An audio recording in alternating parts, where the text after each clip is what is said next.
Hello and welcome back to Coffee Talk, where everything's screwy all the time. Hi.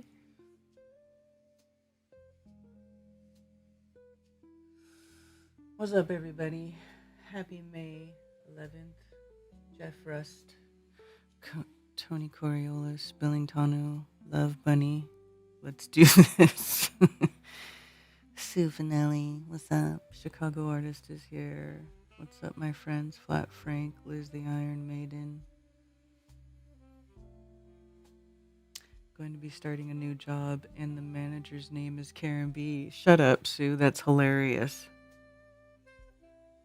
Shout out to what's up, Sheepdog XL. Shout out to Sheepdog. Good morning. Hello, the accidental alchemist.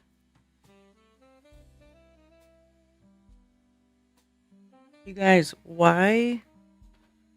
does why does time go by so fast now?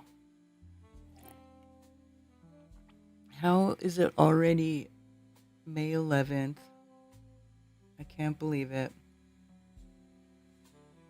Happy Mother's Day. Yes, yesterday was Mother's Day. Happy Mother's Day. I hope everybody had a good Mother's Day. I had a little mini party at my house yesterday. We made a whole bunch of food and we ate entirely way too much food, and we just had a good time hanging out. It was fun. It was really fun. We'll see if Spicy Sarah shows up in the chat. I know she's tired from the weekend because she had Josie's birthday party, her 4th birthday party, on Saturday. My audio gets loud and drops suddenly. It still does that. Ugh. Yeah. I don't know. Like I said, I think I need a new interface.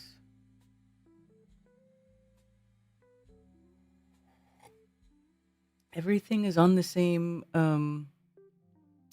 whatchamacallit now. I don't know why it does that. Hmm. Hmm. Hmm.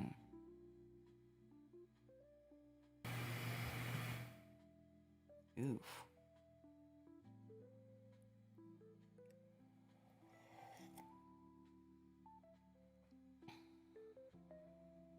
Well, we'll see.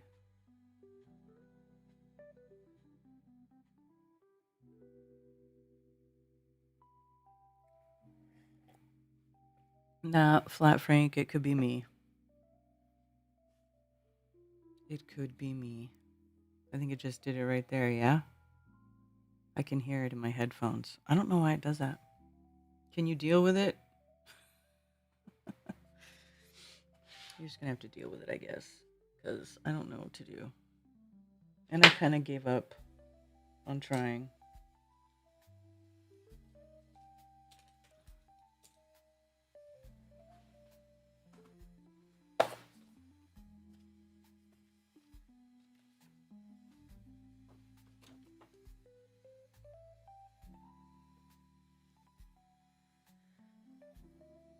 Let's see.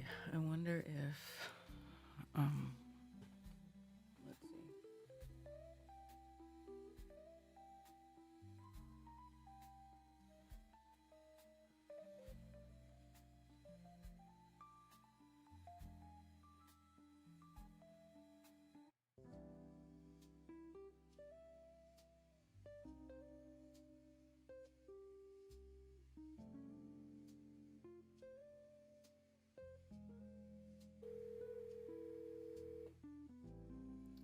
Oh, hold on.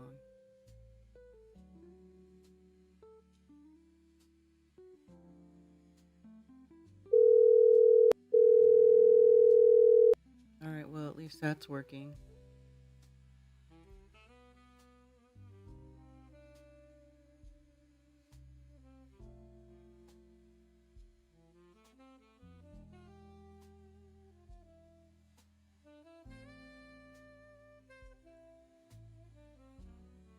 You don't sound like a chipmunk and there's no echo. Okay, well, good. As long as there's no chipmunks. As long as we got no chipmunk. Because that The chipmunk thing kills me, dude. That kills me. Then I'm like, all right, I have to delete everything. There's probably a chipmunk version of me out there somewhere, though, still. I'm not sure I deleted it all.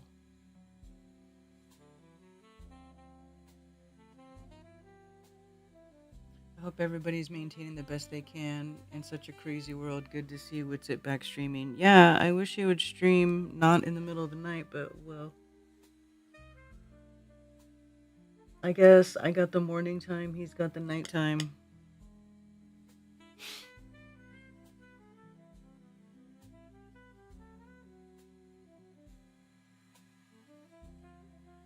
Saw that he was talking about the alien distraction. Like, seriously? What are they doing with that garbage? Nobody cares and nobody believes it. You know what I'm saying? Like, that's the general consensus that I seem to be seeing is with the whole alien thing. Nobody cares and nobody believes it. Am I wrong? Let's see. What am I doing to myself today? Because it's like one of the only fun things to do anymore.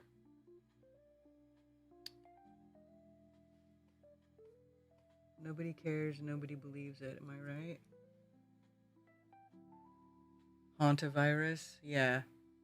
Hi, Cammy.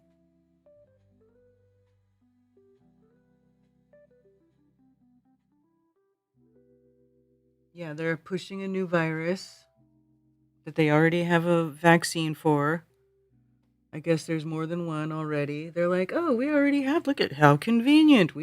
There's a hantavirus outbreak on a cruise ship where nobody can see anything or verify anything independently, and all we have are these weird videos that they send from this supposedly infected derelict ship that's like wandering around trying to find some place where they can go to port. And we're all crying because, oh, you're gonna forget about us. We're the infected hantavirus ship. Oh my god. It's like, what in the fresh hell is all this crap? You know what I'm saying? Like, what?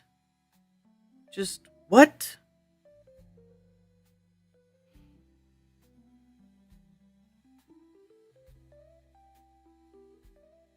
That's real news too.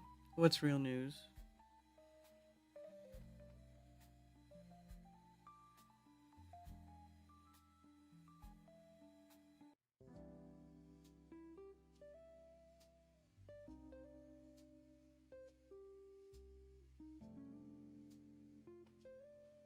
I saw Mark Sargent's double yesterday in Golden Gate Park roller skating. Oh my god, Sue, did you get video of it? Hello, Luke.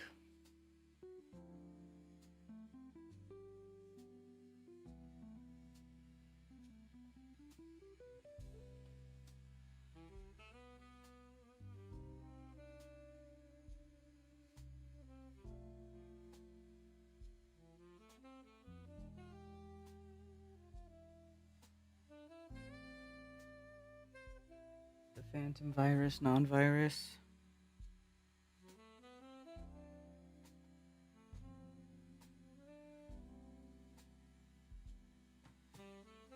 Well, you know I don't believe that virus crap. Not after Convid. I don't think anybody does. That's why it's funny that they're even trying.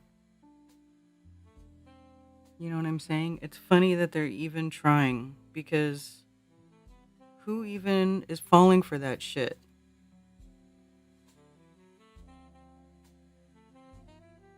Who?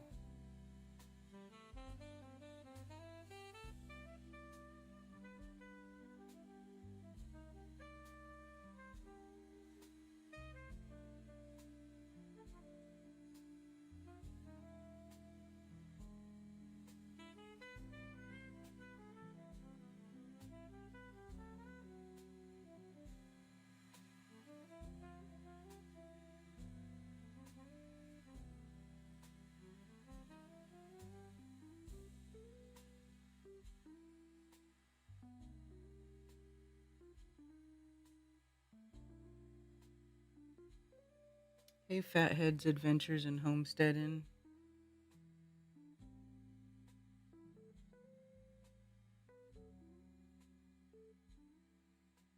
They have the virus and it's going around the UK. We're out of creamer. Uh-oh.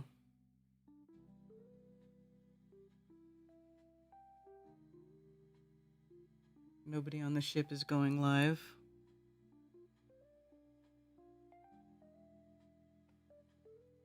Seriously, what are they trying to... They just want to inject people with more poison. They just want you to be their experimental lab rats.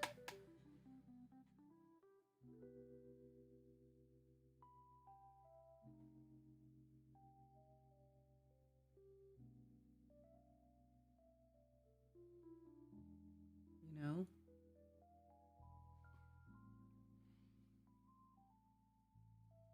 They're just trying to do it over and over again until people finally stop letting them inject them with poison.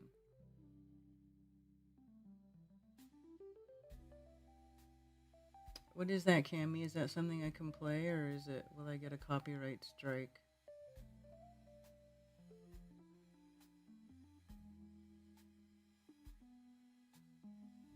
What we know about the Canvas hack during finals? Oh. Okay, I'll have to watch that later, I guess.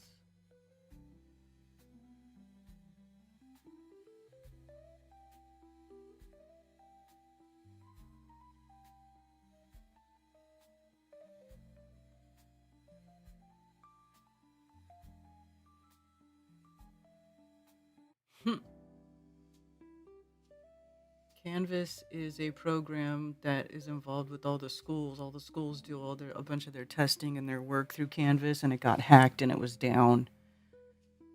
And my son couldn't do his schoolwork.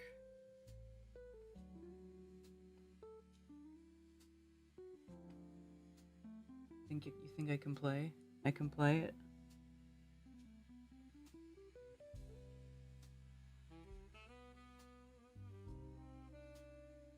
Should I start from the beginning?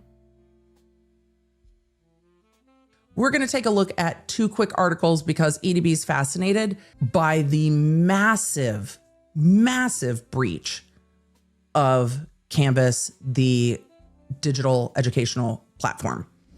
Canvas digital platform used by universities back up after ransom hack. Ransom Apparently, hack? It is up for some, though not all universities. This is coming from A USA ransom Today. hack? Holy crap. Not all universities, elementary, high school, like there are entire school districts that are down. Not everybody's back up, and a lot of finals had to be postponed.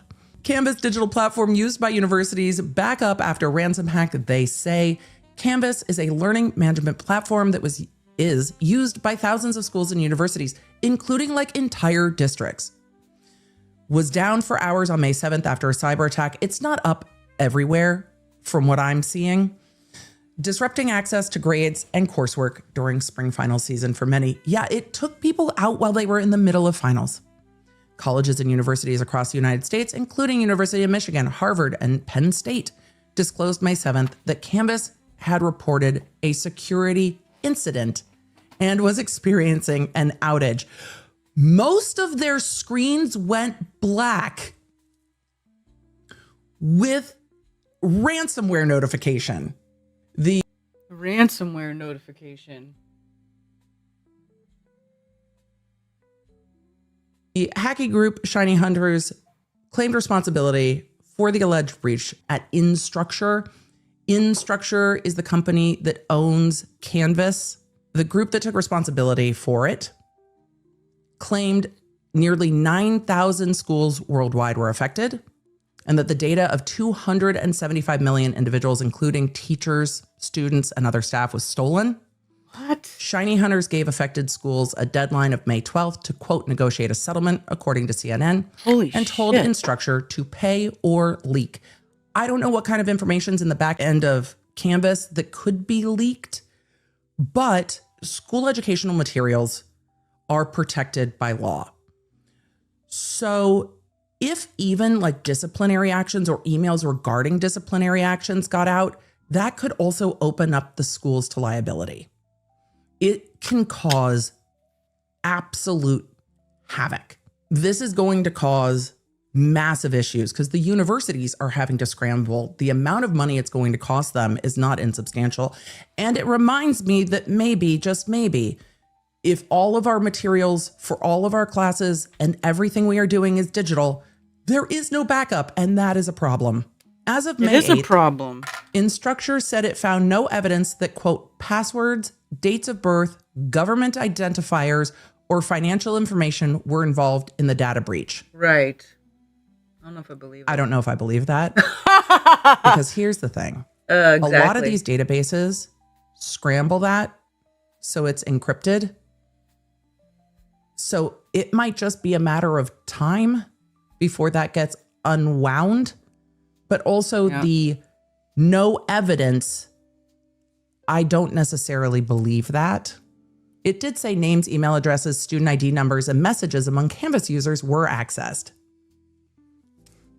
Right. So I don't necessarily believe that passwords, dates of birth, and government identifiers weren't part of this. And the fact that they say, we just don't see any evidence of it yet. Okay. On May 8th, Canvas was again available for most users. Based on chat, that's not entirely accurate. According to a status update on Operator Instructure's website. So they're saying it's back up. I imagine the university ITs have locked this all down and can't get it back up yet until they figure out what else has gotten into their system. So even if they're like, hey guys, we're back up. No, you're not. Additionally, Instructure said that Canvas is fully back online and available for use. Instructure says it contacted impacted organizations on May 5th, and that students, parents, and employees at affected schools should take whatever action is suggested by their individual institutions. How do they know like some backdoor thing didn't get installed, or like if everybody got a notice of ransomware?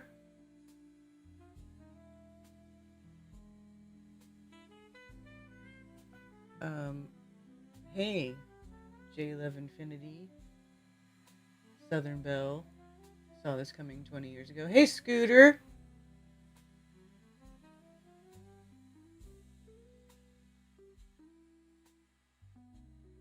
Yeah, if you don't have a physical copy, it can be erased. Right?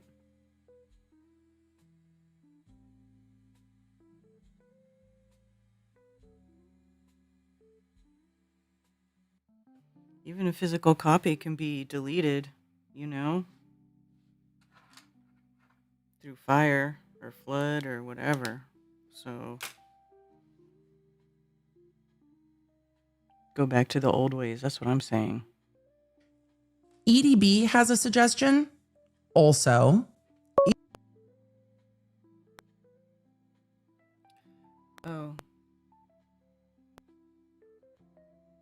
let's see. Hold on.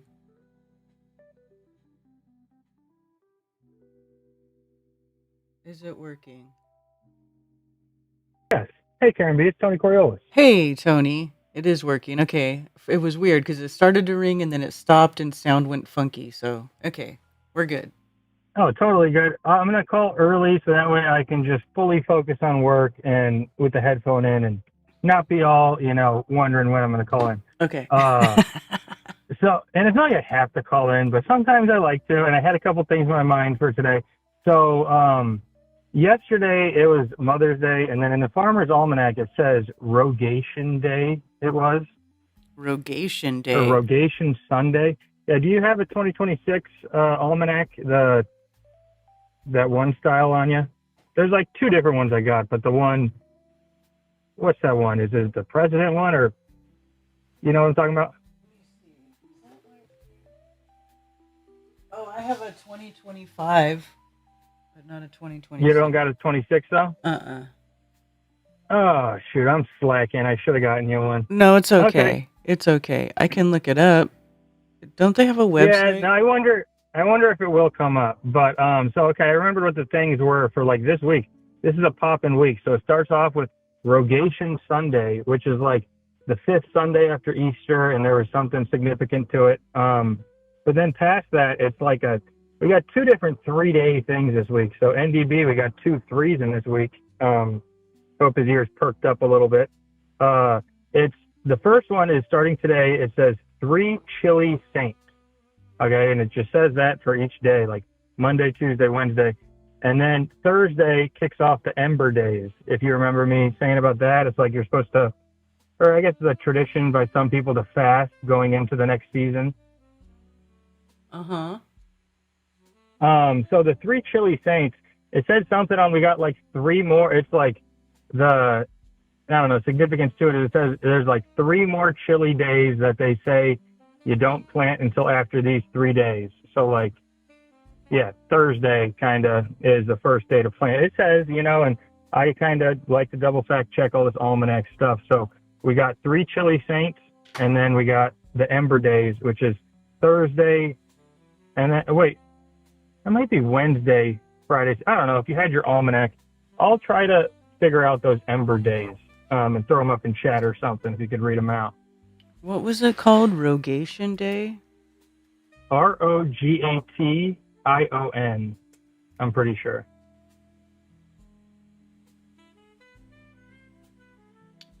Well, weird. I searched the Farmer's Almanac and it just says no pages were found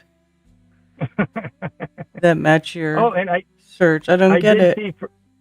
Hmm. Well, for that one, what's the the one that I got you? Is that not Thomas Jefferson, but it's one president or something, right?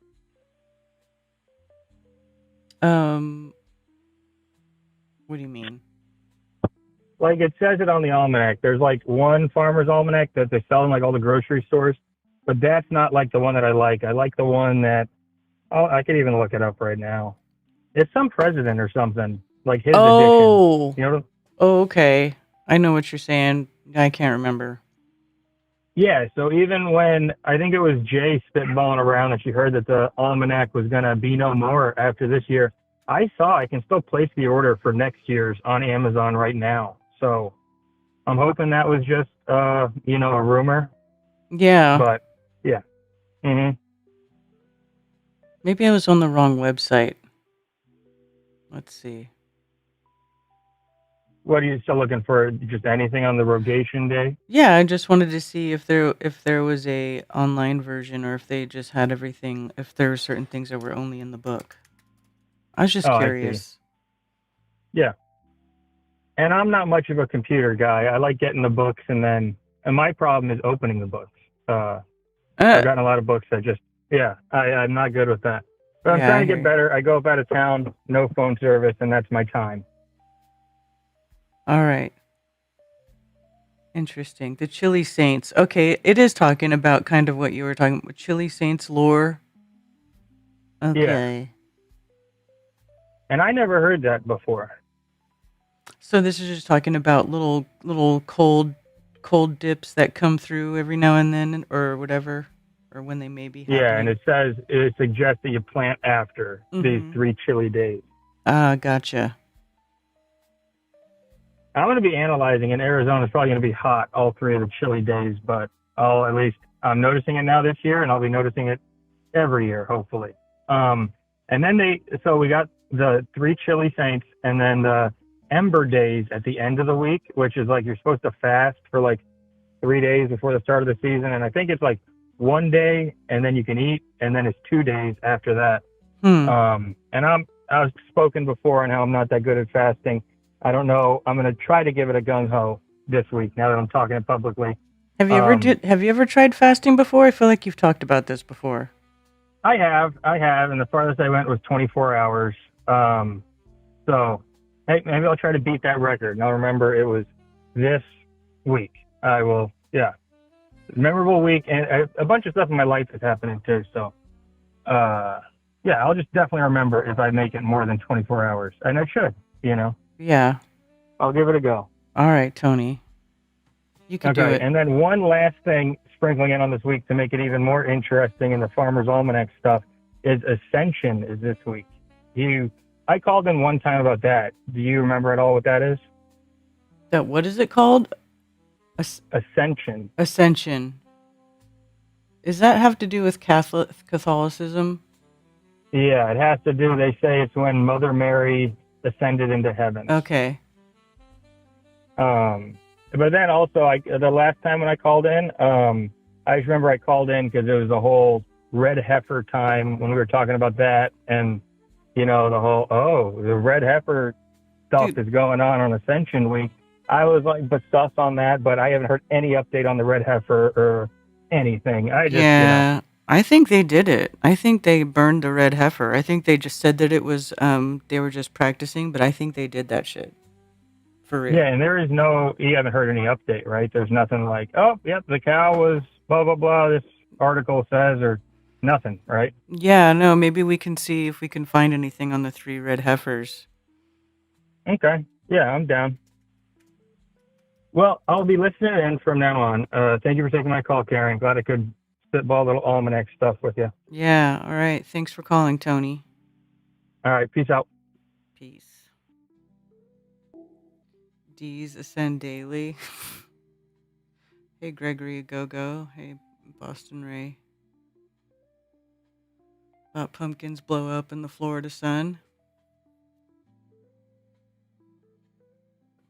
I already harvested a bushel of crooked neck squash. Ooh, good. Nice, Scooter. Scooter's a little bit more south than I am, so yeah, I believe it. Plus, he's got a whole farm thing going on. He's got a cool greenhouse. Scooter's got a cool setup. Scooter's got it going on down there. I wish your farm was closer, sir. I would love to go visit it. Maybe I will one day. We'll have to plan for it, though, because it's a little far. What's up, Scrotal Xerox?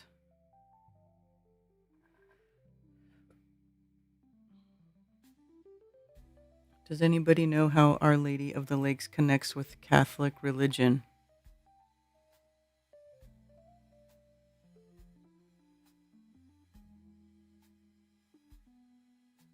Is this the same old article from before?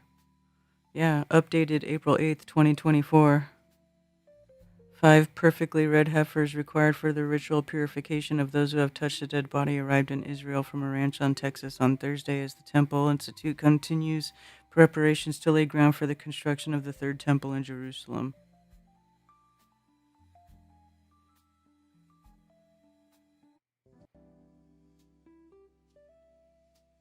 Red heifers have arrived. So this one still has not been updated since 2024. So that's not really any more recent than when we have talked about it.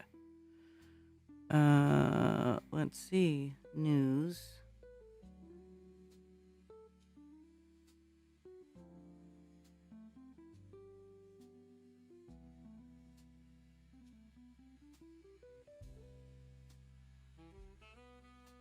Yeah, I don't see anything.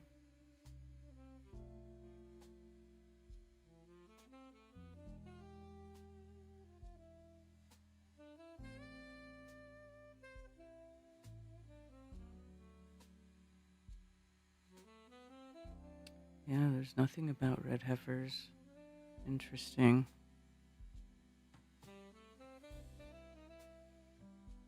Cheating.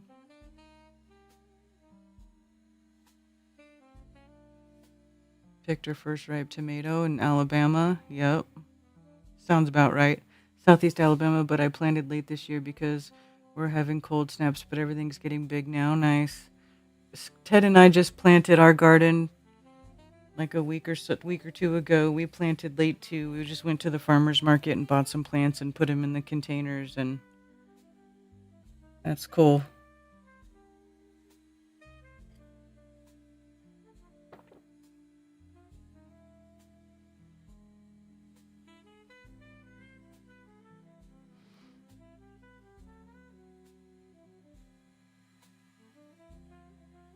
So I was looking at this Schumann resonator thing because I saw a video where they were showing like the floor of the cathedral that had this pattern on it. And then somebody said, "Oh, this is the Schumann resonator. It's exactly the same, blah, blah, blah." And I'm just like, did anybody consider the fact that the guy who designed the Schumann resonator could have copied the cathedral floor that's so old? Did anybody consider that? Did anybody talk to this person and confirm that they had never before seen that design anywhere else? Do you know what I'm saying? How do we know it's like just by chance? Like I don't it might not be. Anyway, that's another whole side topic thing. Video of Mark's double. Oh shit.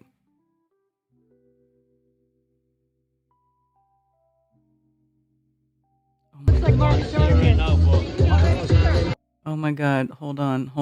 I'm gonna play this. Mark Sargent, if you're watching, this is hilarious.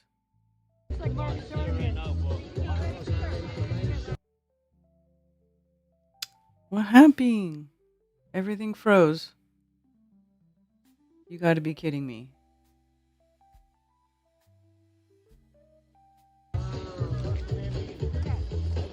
Oof. Hold on.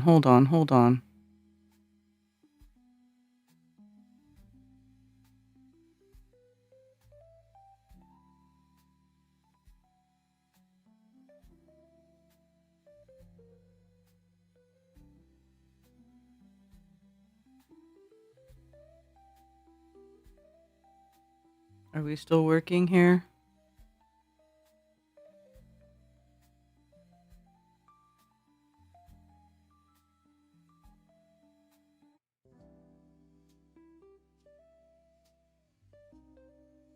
What is going on?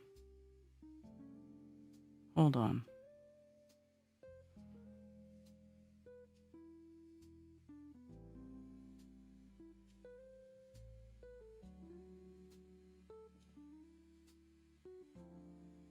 All right.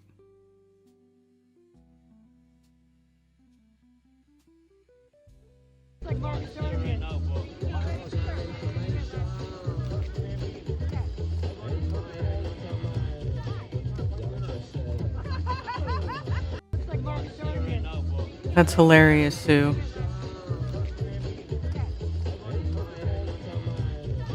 Yeah, I don't know what happened. Everything got stuck for a minute trying to load this video.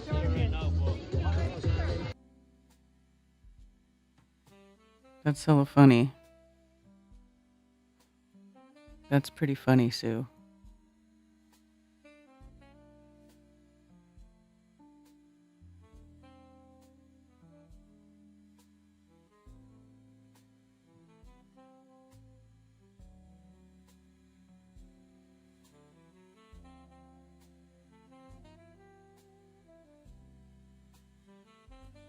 The farms in Alabama are effing huge. Florabama.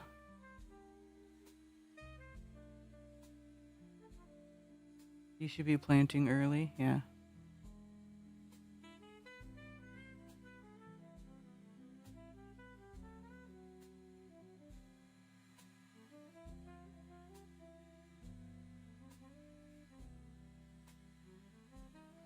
Oh my gosh, 6 bodies found in a Union Pacific boxcar in Laredo, Texas. Whose bodies were they?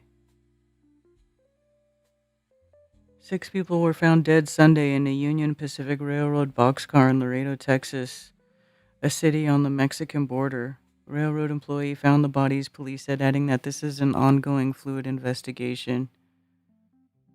The people weren't publicly identified and authorities didn't immediately give any more information about the probe. Temperatures reached 97 degrees in Laredo on Sunday afternoon, which means it probably felt hotter than 100 degrees in the boxcar. Well, that's not 100 degrees plus is not really enough to kill people. That would have to be like, that's not really enough.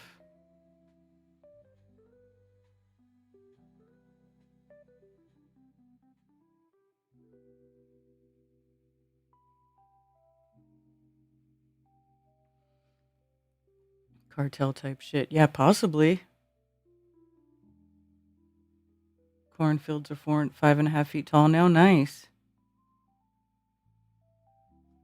Hey, Dr. Bassakwards. Mark Sargent roller skating in the Bay Area. That's hilarious.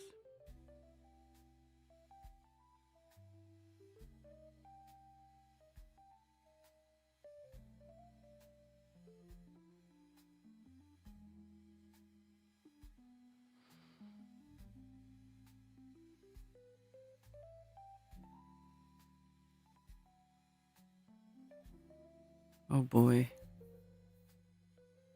U.S. and French nationals test positive for hantavirus after leaving ship.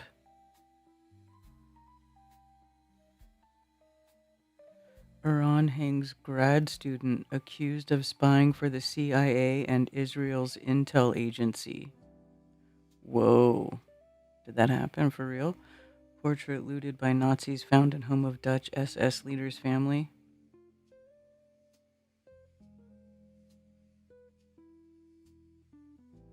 Ukrainian children unlawfully deported and forcibly transferred to Russia.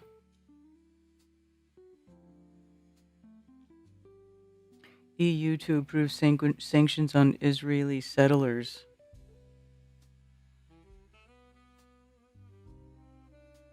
Ukraine looks to step away from Trump and the US. Right. Iran war ceasefire grows increasingly shaky after Trump rejects Tehran's latest proposal, huh?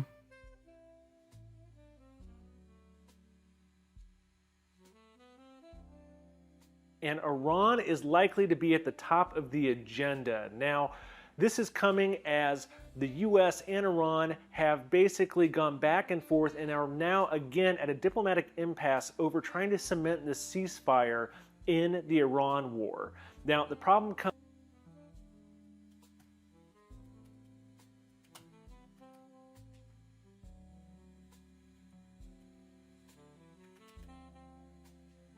I'm just curious.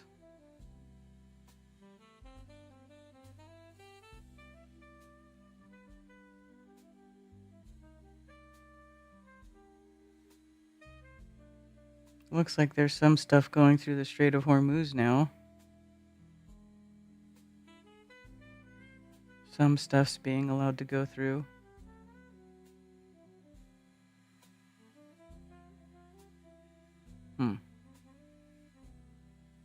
Comes from basically the Iranians wanting things that the Americans aren't willing to give, and vice versa.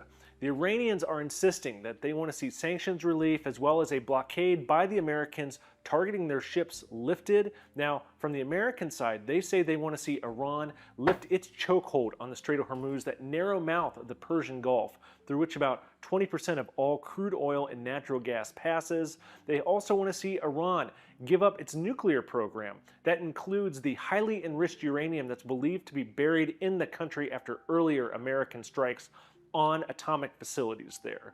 Now, this is coming at an impasse where we are seeing continued efforts by mediators in Egypt, Turkey, and Pakistan trying to get the two sides together, but these difficulties and these challenges seem insurmountable at the moment, and we are seeing an uptick in attacks both in the Persian Gulf, targeting Gulf Arab countries, as well as ships in the region, as well as increased fire between Israel and the Lebanese militant group Hezbollah, which Iran backs.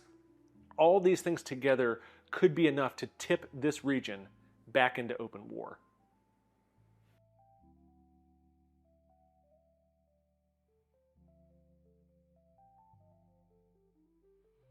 With Iran's chokehold on the Strait of Hormuz and America's blockade of Iranian ports still in place, U.S. President Donald Trump is expected to use a trip this week to China to urge Chinese President Xi Jinping to pressure Iran into making concessions and end the limbo.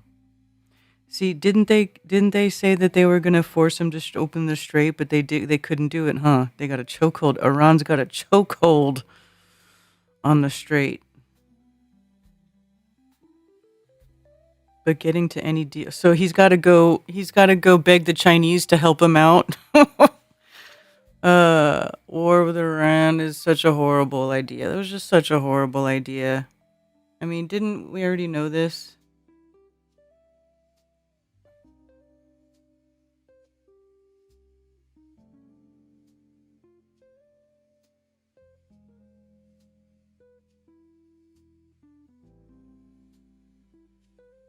Take the roast beef out when it's 165.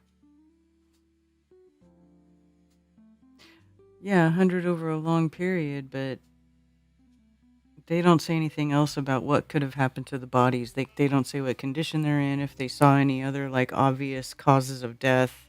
There's like nothing. It just says he found a bunch of dead bodies. Drama, drama, drama.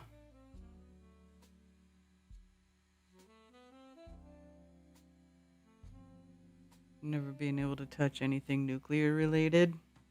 What, like they're not supposed to have nuclear power? Why not? There's boiling water. Exactly, Toranosuke Ito.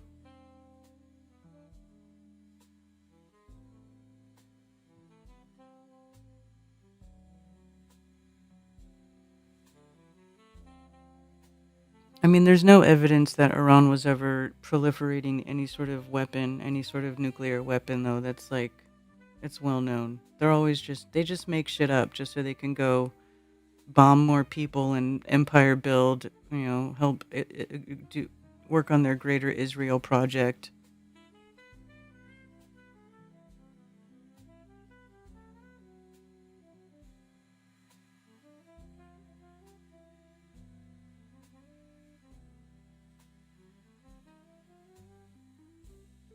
Create a new strait. Well, yeah, but you don't want to just go blowing up large swaths of land where people live. Like, this is bad. I don't think this all of this is just bad. I'm not for blowing up any more people. They need to stop that. I mean, and we don't even need that oil. Like, seriously, we don't even need it. We have Venezuela. Venezuela has more oil than anybody. So, like, why? Why even? Why are we even messing around over there? You see what I'm saying? Like, why?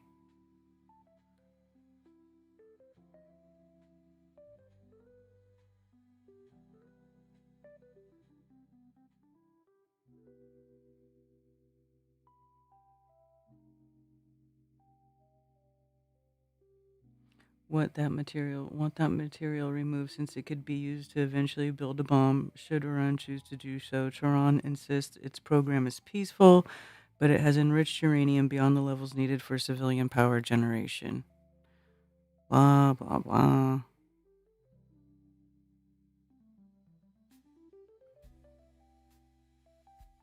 Totally unacceptable, except it was okay for Israel to steal nuclear power, and nuclear, all that stuff from America, right, without our permission. That was okay, though.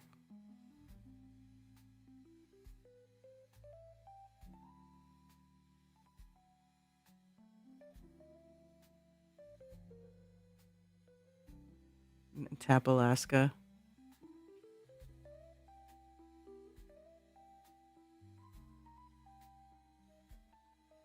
The U.S. and Israel have killed dozens of high-ranking Iranian officials, including the country's supreme leader in the opening salvos of the war, and the conflict has inflicted heavy damage to Iran's economy, including 150 schoolgirls when they blew up a school.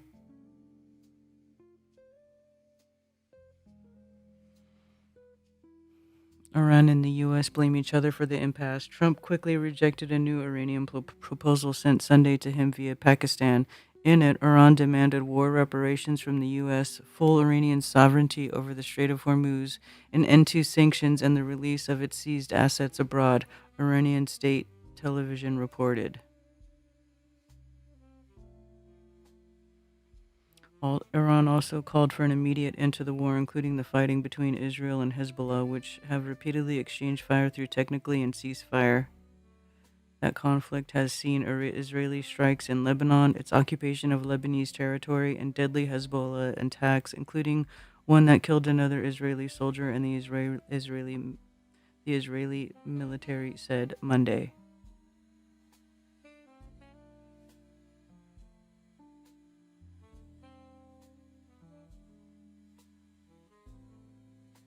The American side still insists on one-sided views and unreasonable demands. Iran did offer to dilute part of its highly enriched uranium and transport the rest to a third country and called for a 30-day negotiations to finalize details. Two regional officials involved in negotiations told the Associated Press. Officials spoke on condition of anonymity to discuss the sensitive diplomacy taking place. Oh, really? I mean, how much of this do you believe? Putin has offered to take the uranium from Iran. Russia runs Iran's sole nuclear power plant at Bushehr and also took some of Iran's uranium stockpile in Tehran's 2015 nuclear deal with world powers, which the U.S. later withdrew from under the first Trump administration.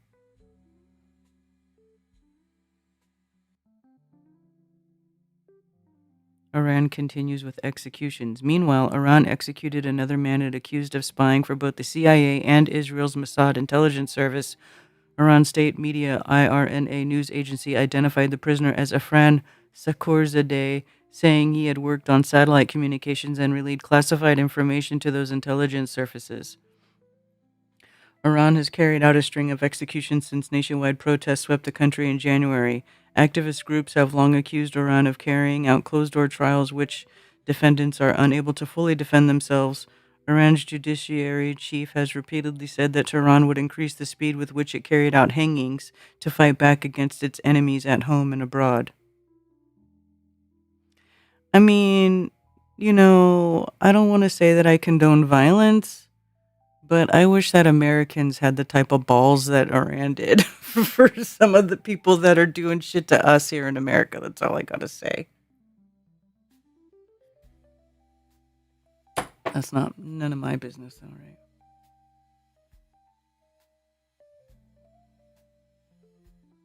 Venezuela's oil infrastructure is not in great shape, and oil companies are hesitate to invest when we kidnap their leader. They may lose everything they venture into rebuilding if shit goes sideways. Well, can't you transport the oil to different refineries? Can't they just bring the oil to some of the American refineries?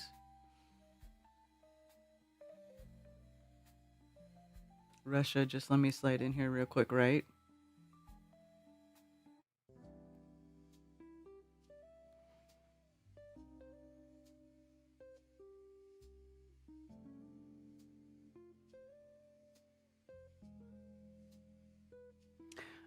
But the government that the government of Iran is something that was put in place, though.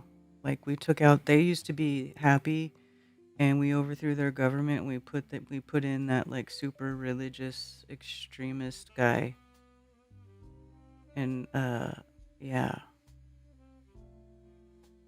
and made it so they can't do anything. So, I really feel for the people of Iran, honestly. Like the general population, the regular people that live there, it sucks. It sucks, man. You know?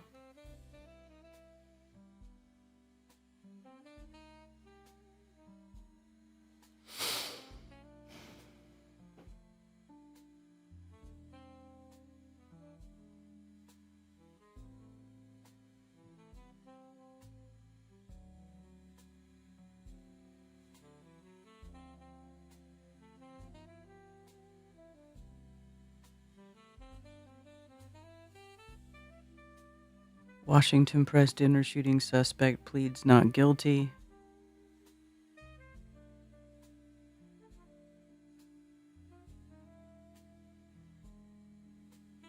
Democrats vow to fight $1 billion Senate security proposal for White House ballroom.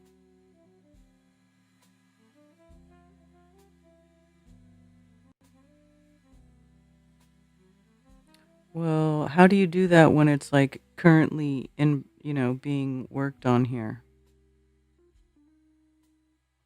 I mean, they have to do something. Like, what's going on here?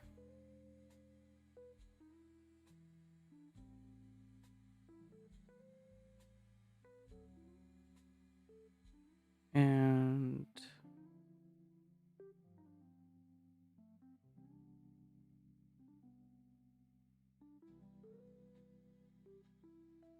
$1 billion Senate security proposal.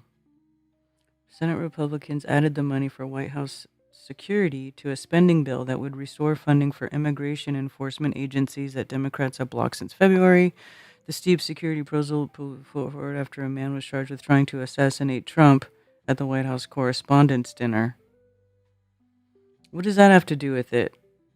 Like, why? What does that have to do with the trying to assassinate Trump? Sweet Jesus. Allegedly. Allegedly. Republicans are using a partisan budget maneuver to push the spending legislation through Congress without any Democratic votes.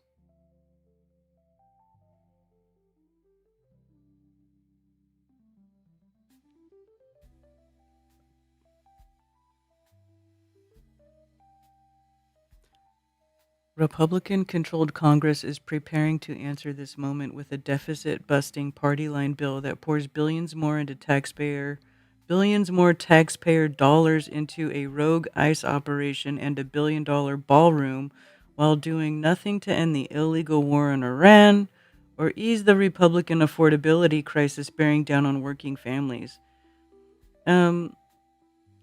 Yeah, the government's out of control. It's really out of freaking control right about this time. Right at about this time. Abortion has its own section.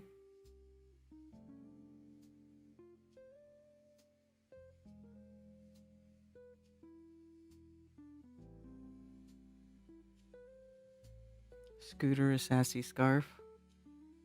Artez is here. Iran is not all as they show it to be. Really nice, good people there. I know. I think that it's probably like that for most countries. Hello, Artez. I don't even know what to wear to a hanging. Well, maybe you should wear black. Or it depends on who it is. You can wear a party. You can wear a nice, something to wear to a nice after party, depending on who it is. You know what I'm saying?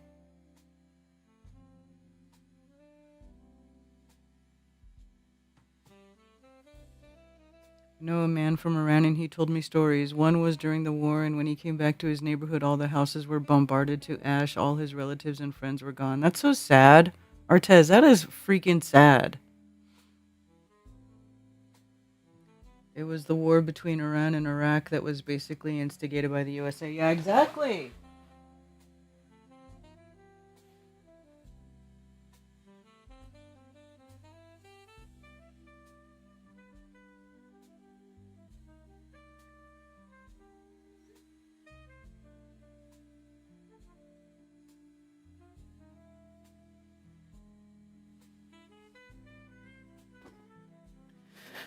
Exactly.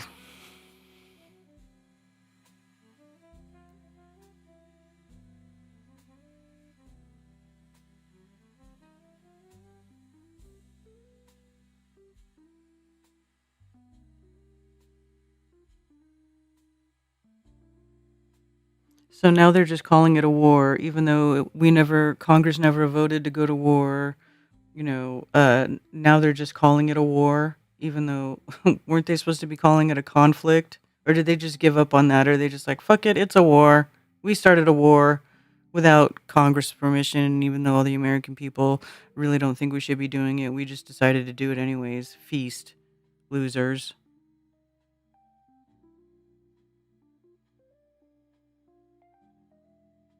U.S. fires on and disables 2 more Iranian tankers as tensions rise in the Strait of Hormuz.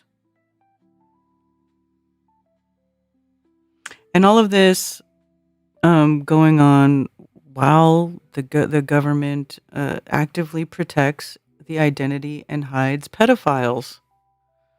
So, I heard the people of Afghanistan are really wonderful people. They don't like us because of all the shit our government did to them. No kidding.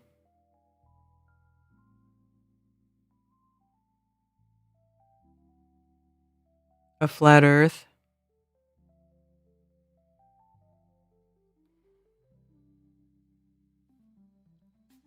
This is an article about flat earth. I also have this other thing up that we can look at. I won't talk about the news forever. I just want to, this is how I get caught up. Every Moonday I just come here and I see, this is like my refresher. I really don't even like looking at social media very much anymore. I just can't, it's so anyway, I have the anti-Newtonian book that Dennis sent me a link to. I was actually looking at it. It's very interesting. I was reading a little bit of it. I think that would be neat to go over too. Here, let me close this because we don't really give a shit about the Strait of Hormuz. So anyway, several people from Iran, including an Iranian Jew. Honestly, some of the kindest, humblest people I've ever met.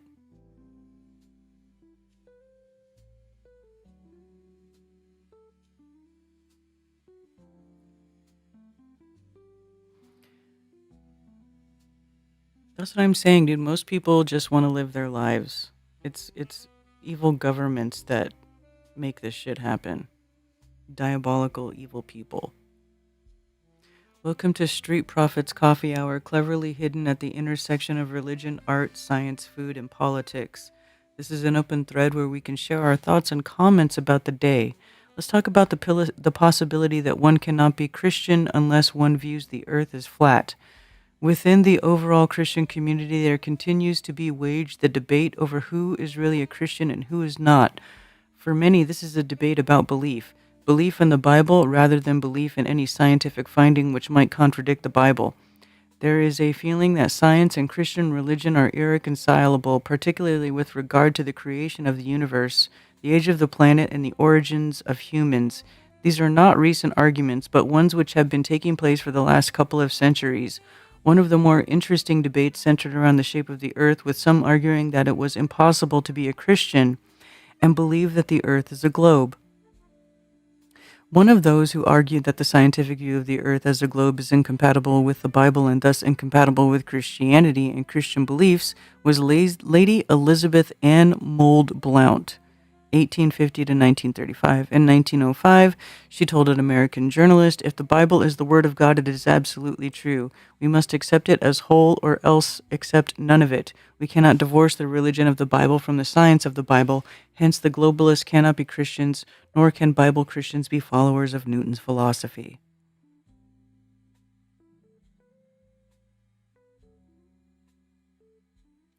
Background. For at least 2,500 years, most educated people have known that the Earth is a globe. The myth that when Columbus sailed across the Atlantic Ocean in 1492, people thought the Earth was flat is actually a modern myth invented by American writer Washington Irving to spice up his 1828 book on Columbus. The ancient Greeks, noticing that the Earth cast a curved shadow on the moon during the eclipse, had concluded that Earth was round, not flat. For example, about 200 BCE, which is before Common Era, which is the same as BC, Eratosthenes, a Hellenistic Greek scholar, calculated the circumference and diameter of the earth. In his book, Weird Earth, geologist Donald Prothero writes, using simple geometry, he estimated the circumference of the Earth to be about 40,000 kilometers. This is amazingly accurate, less than 0.16% off the value we now accept.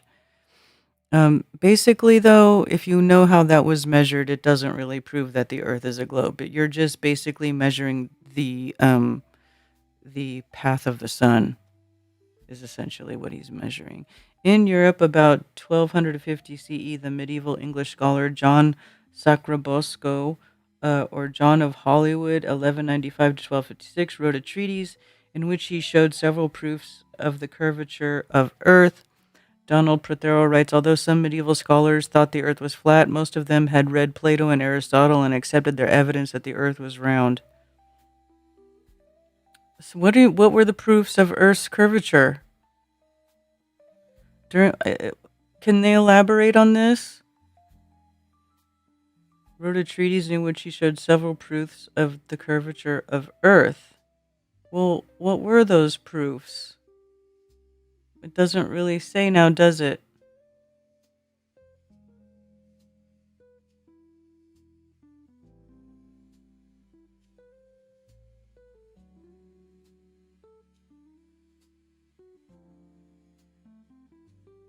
Well, let's look into that later.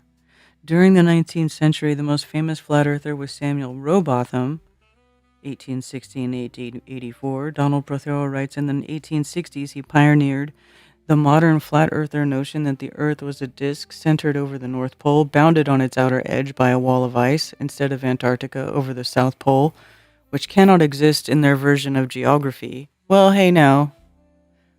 The skies above were a dome of fixed stars, only 5,000 kilometers above the Earth's surface, consistent with the old medieval notion of the heavens before the rebirth of modern astronomy.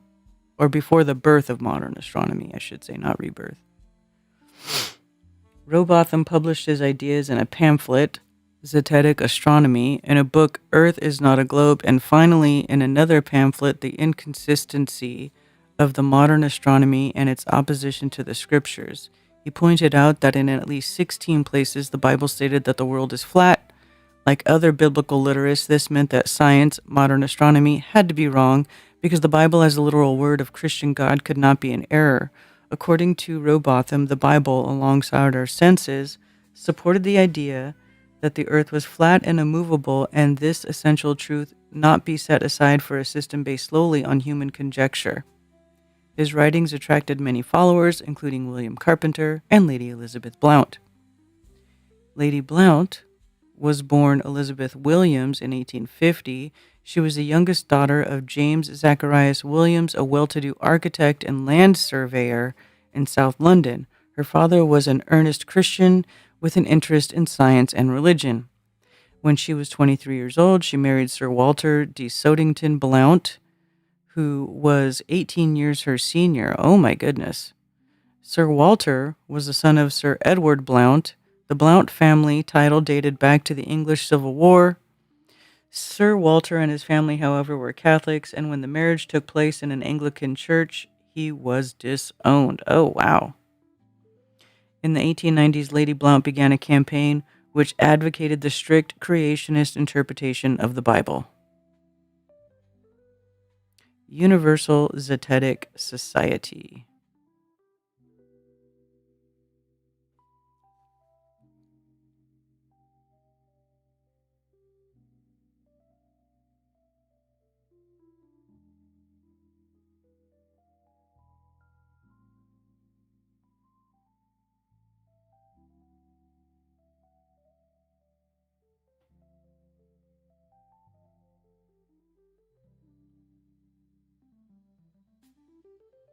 Flat Earth Pizza in Nevada is closing. Well, they sold that pizza place.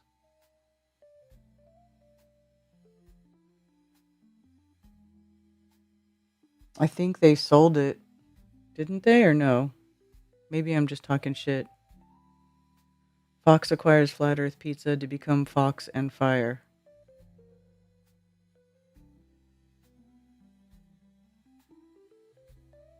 Handled the asset purchase and lease for the restaurant in 2010.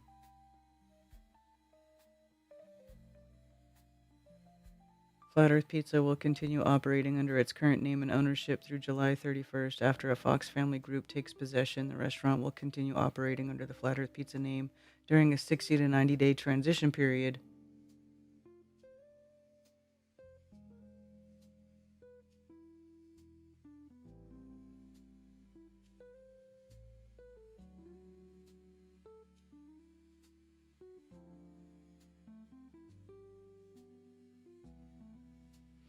Yep. Columbus thought he was in India and called the natives Indians because he did not know the USA was there, so he thought he could go west to have a shorter route to India, so Columbus proved nothing. That's right.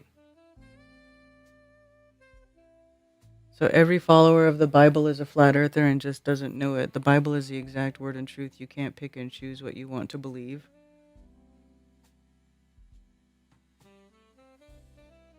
Yes, just sold it.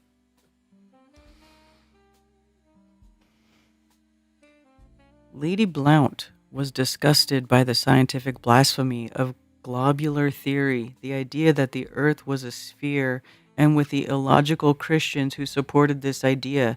In 1893, she established the Universal Synthetic Society, whose object was the propagation of knowledge relating to natural cosmology and the creation of the world, in confirmation of the Holy Scripture based on practical scientific investigation. With the appearance of wealth and a title, Lady Blount was able to attract members of the English social elite to UZS membership. The membership included Ethelbert William Bullinger, an Anglican clergyman and Bible scholar, and Dr. Edward Houghton, senior moderator in natural science at Trinity College, Dublin. Using the Bible as her source of data and citing biblical passages to verify her claims, Lady Blount proclaimed that the world is not round but outstretched as a plane with firmly fixed foundations. The sun, moon, and stars are only powerful lights which move around above the earth and are not more than a few thousand miles away. Lady Blount was a creationist who believed that the world had been created in 6 days, a little more than 6,000 years ago, and that the Bible was the unquestionable authority about the natural world. During a series of nationwide lecture tours, Lady Blount disseminated her views. Her audiences were sometimes hostile, and the response included booing, hissing, and laughter. Christine Garwood, in her book Flat Earth, reports, set on her evangelical mission, she was not discouraged and soon developed her own presentation style, integrating prayers and Bible readings, as well as the occasional song, into her lengthy talks. Lady Blount wrote, "It is an unimpeachable fact that the Bible is as scientifically accurate in its description of creation as fit is in setting forth redemption and through our dear Redeemer, and we behold the fact that the Bible account of creation is true precludes the possibility of our acceptance of the unscriptural and wildly romantic teaching presented to us by modern scientists." Like the modern creationists, the young Earth believers, Lady Blount strongly opposed the idea of evolution and felt that it was in conflict with Christian theology. In addition, she opposed the ideas of Newton with regard to gravity and astronomy. With regard to Newtonian theory, they tell us that as the sun and the moon and the planets are globular, therefore the earth must be globular.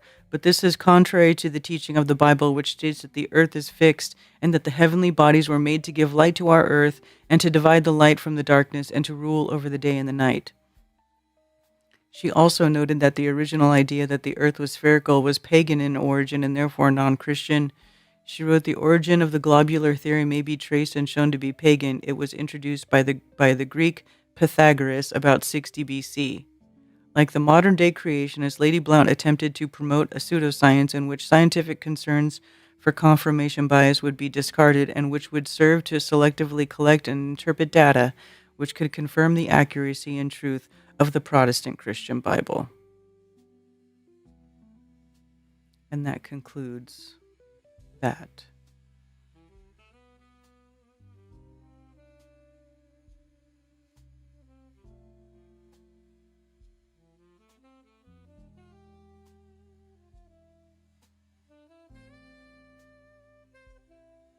Hi, Dennis. Geography, Cartography, and Natural Science in the Renaissance by William Randalls has plenty of information about Flat Earth and other schools of geographical thought in late medieval Europe.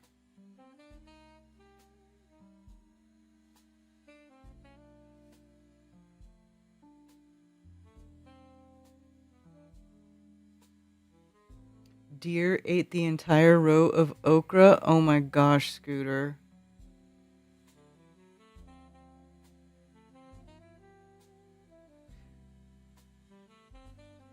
Oh my goodness.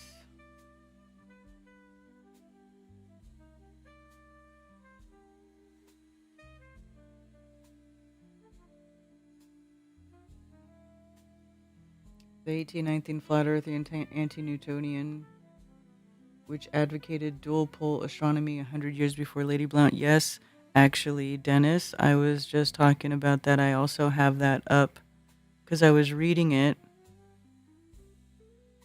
It's right here.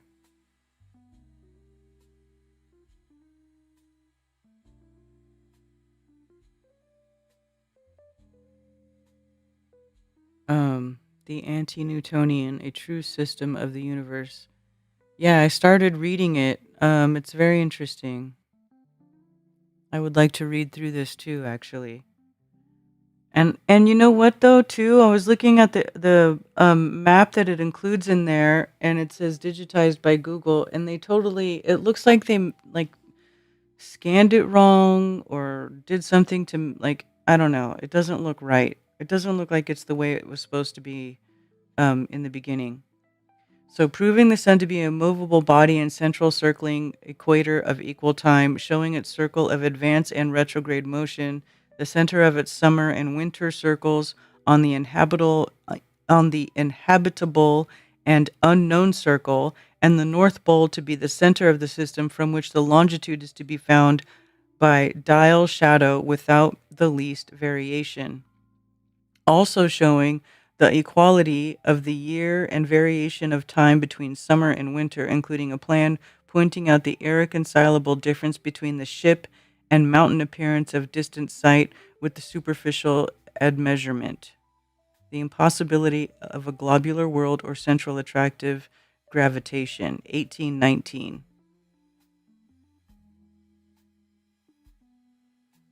So Lady Blount wasn't born until 1850, right?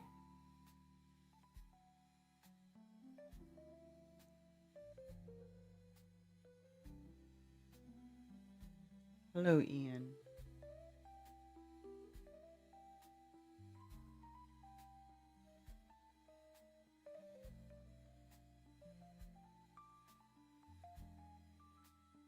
Now I want fried okra dipped in ketchup.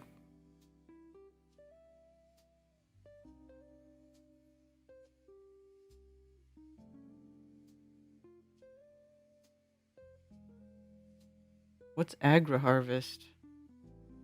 Get some hair from the local barber.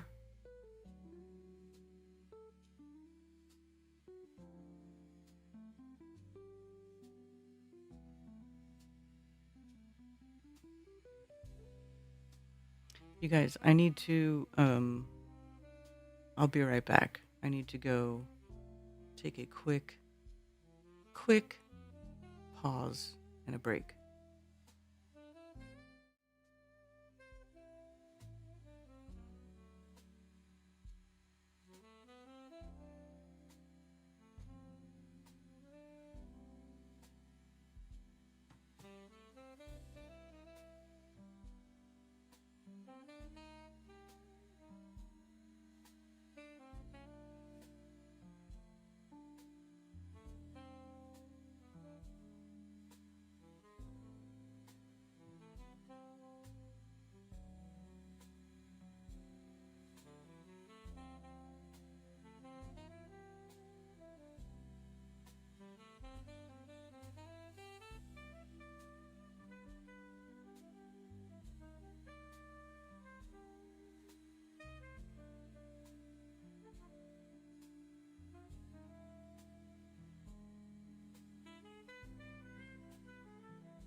Sorry, I'm back. How long was I gone for? Was I gone for too long?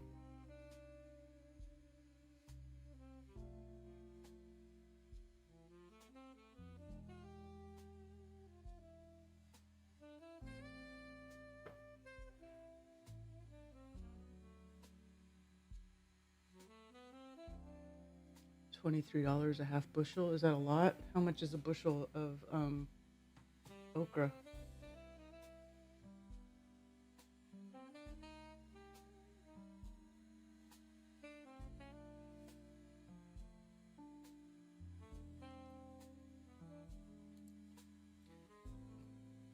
Dr. Backwards, there have always been flat earthers. There 100% have always been flat earthers.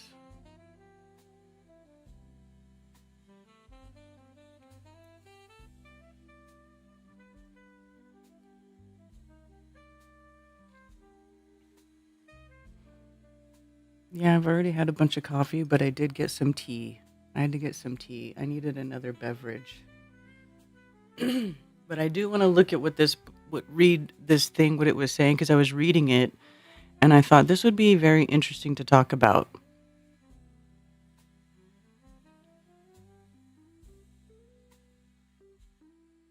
So this is just a little preface by the author. It's not really, doesn't really mean anything. But look at this. This is the map that was in the beginning of this book, right? So it's like in half there, and it's missing some type because see, there's writing in the center here, but then it doesn't carry over here on this one. It's like they uploaded an incomplete version of the map for this on this book, the engraving. You see what I'm saying? Because I was like, what? Where's the rest of the writing? And why is this like covered by, what's going on here? What is this garbage? What is this absolute garbage? Because I was like, let's try to do this where I could take a screenshot and possibly try to recreate whatever this engraving is in a way that is more, that you can see it all together. And I was like, well, what is this? Like, how am I supposed to, why is this all screwy here?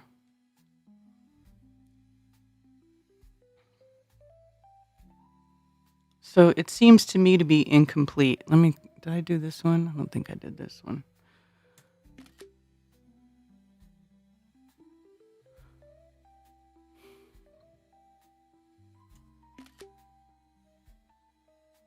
Anyway, I don't even want to cover that. Like, what's the point of even copying this one?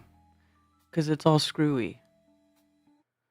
Anyway, explanation of the engraving. The foregoing is a map explaining the true system of the habitable world of land and water as represented in Plate A, which is contained on one horizontal surface, encompassed by an impenetrable boundary of ice or aught else which may be found.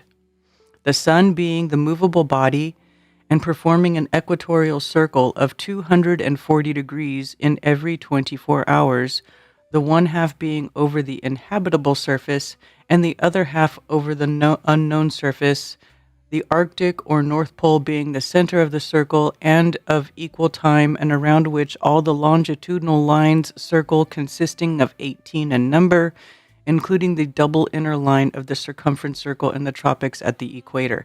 So this one has a circle of 240 degrees, not 360. So it measures the circle, and is that what I'm reading here? That measures the circle in 240 degrees, sort of like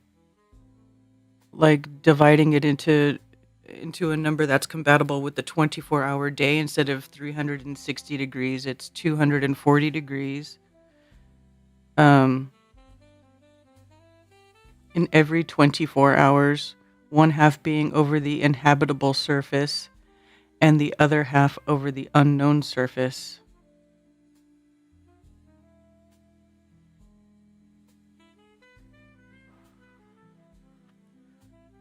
The Arctic or North Pole being the center of the circle and of equal time, and around which the longitudinal line circle consisting of 18 in number. So why are the longitudinal lines only 18 if there's 24 hours? Is it 11:11? Oh, I missed 11:11. I was yammering. I haven't had time to read the Newtonian book. When I do, perhaps it contains clues as to its background. Wonder if it had any connection to a flat Earth book published in Russia at the time. I don't know. World Cat Library search.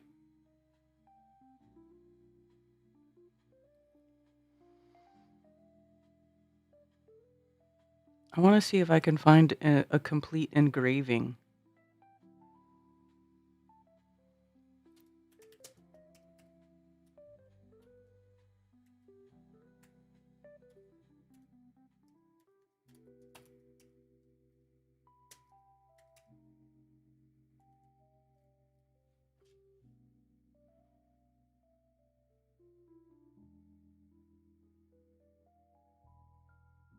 Or a true system of the universe, the anti-Newtonian, or the true system of the universe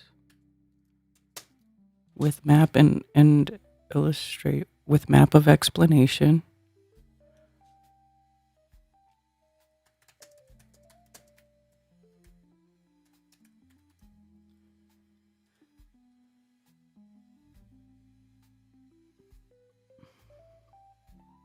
I'm not going to go to the Google Books link because that's the one I'm already at, and I just want to see if they have a more complete.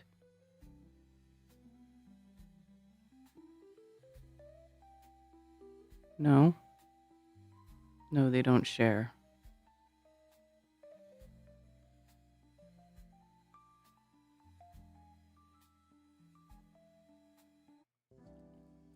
True system of the universe diagrams of explanation proving the magnetic needle to have a center meridian attraction between the poles of the world, showing the sun, moon, and stars to be the movable bodies, their central advance and retrograde being over the meridional diverge on the magnetic diameter.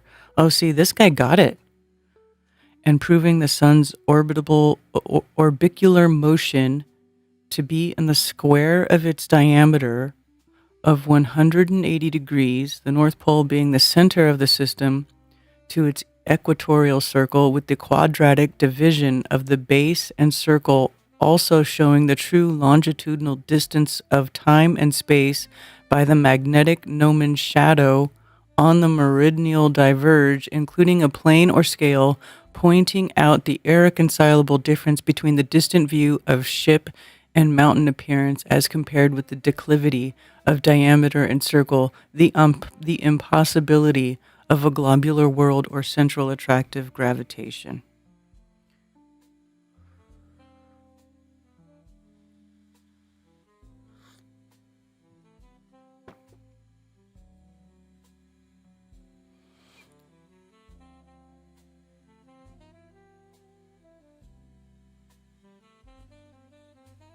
It talks about plates, engraver George Gladwin.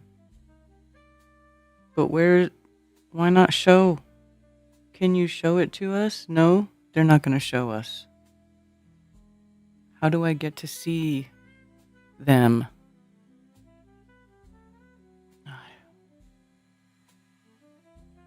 Let's see.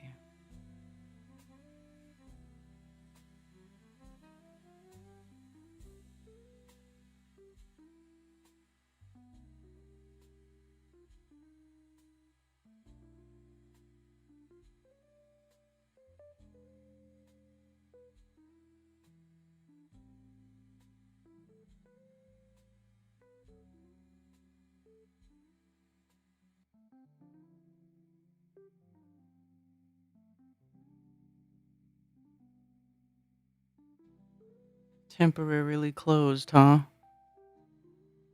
Isn't that convenient? How convenient. Forgotten books. Ooh, PDF.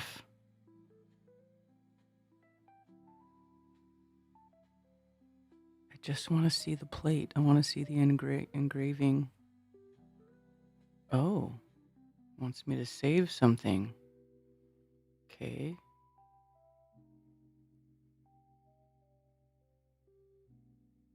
Let's see what it made me save.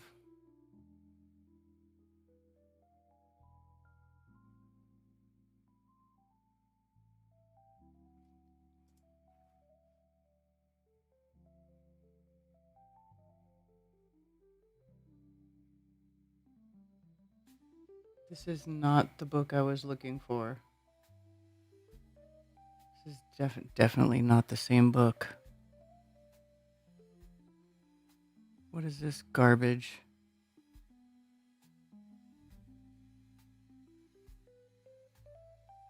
Yeah, this is definitely not the book I was looking for. We'll just delete that. We're going to delete that. Empty trash. Bye-bye.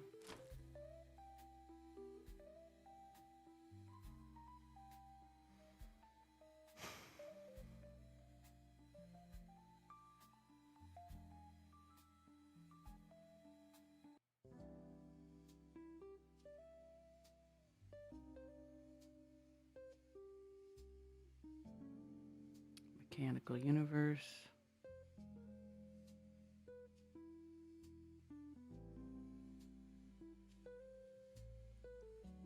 Does Amazon carry this book?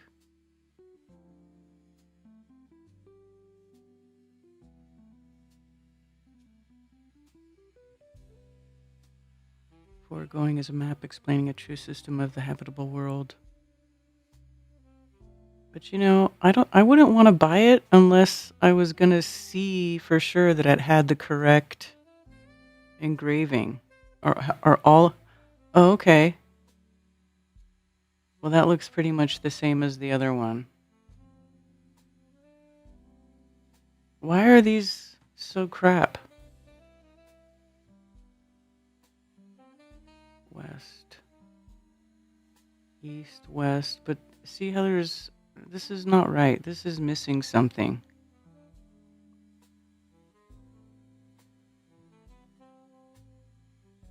It looks the same in this book too. Why?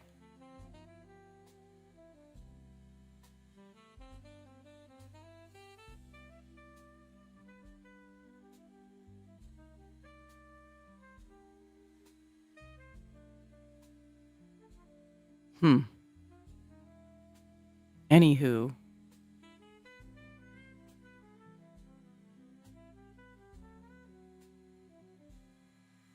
Doesn't seem to be a complete version of the plates of the engraving. What's up with that?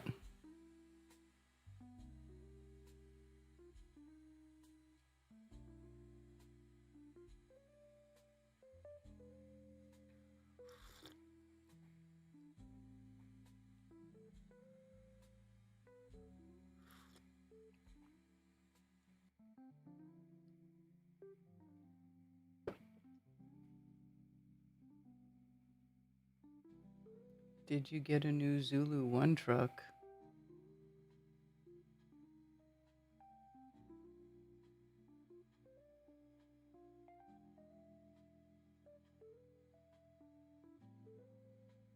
$123,000 miles.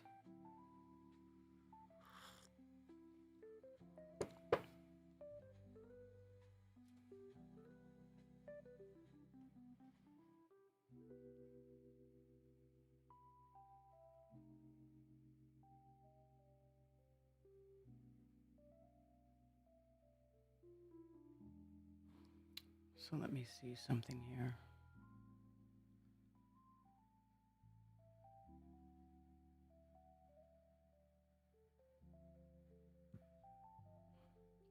On which page is the map? It's like the first couple of pages.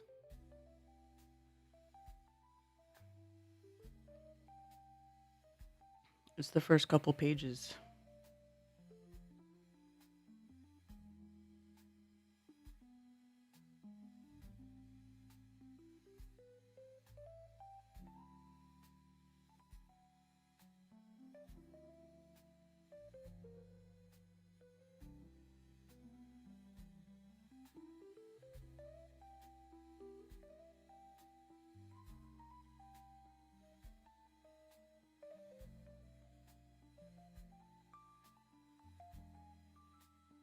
Probably doing this the slow way, but I don't care.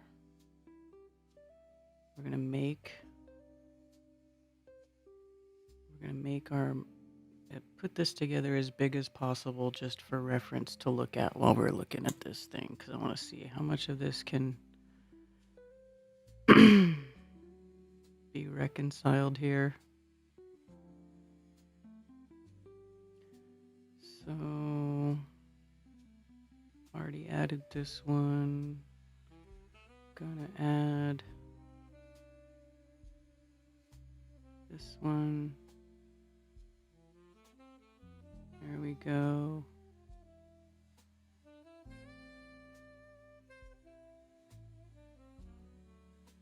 This one. Some of these are like redundant. Did it give me? No, it didn't give me my. There we go.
And then what?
And then this one and this one go together. So these are the only two. They don't even match. It's missing the center. This is really annoying. Really annoying. They're not the same size either. Hold on, let me see if I can get to my phone. Hold on. Hold on. Has a call coming in. Oh. Did you hang up or did I hang up on you? I was trying to answer the call. Sorry. A puzzle.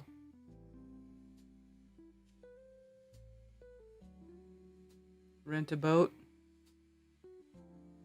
WorldCat seems to indicate a copy of the Anti-Newtonia exists in a library of a small Catholic college here in Covington, Louisiana, just north of Lake Pontchartrain. Oh, nice.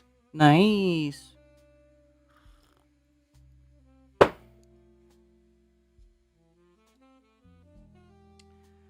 So, let's see.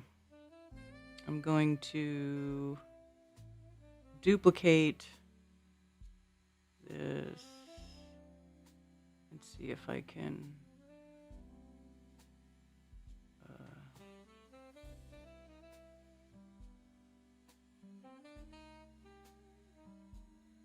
Hmm.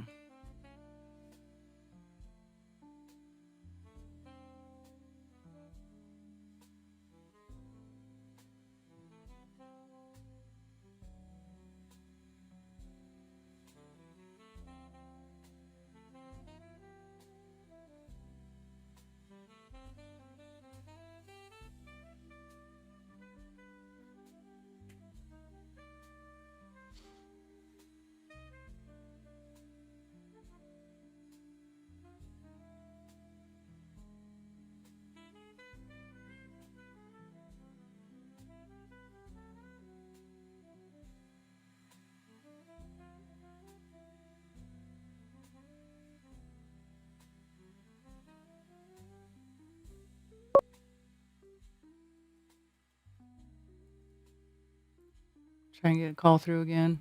Let's see. I'll try.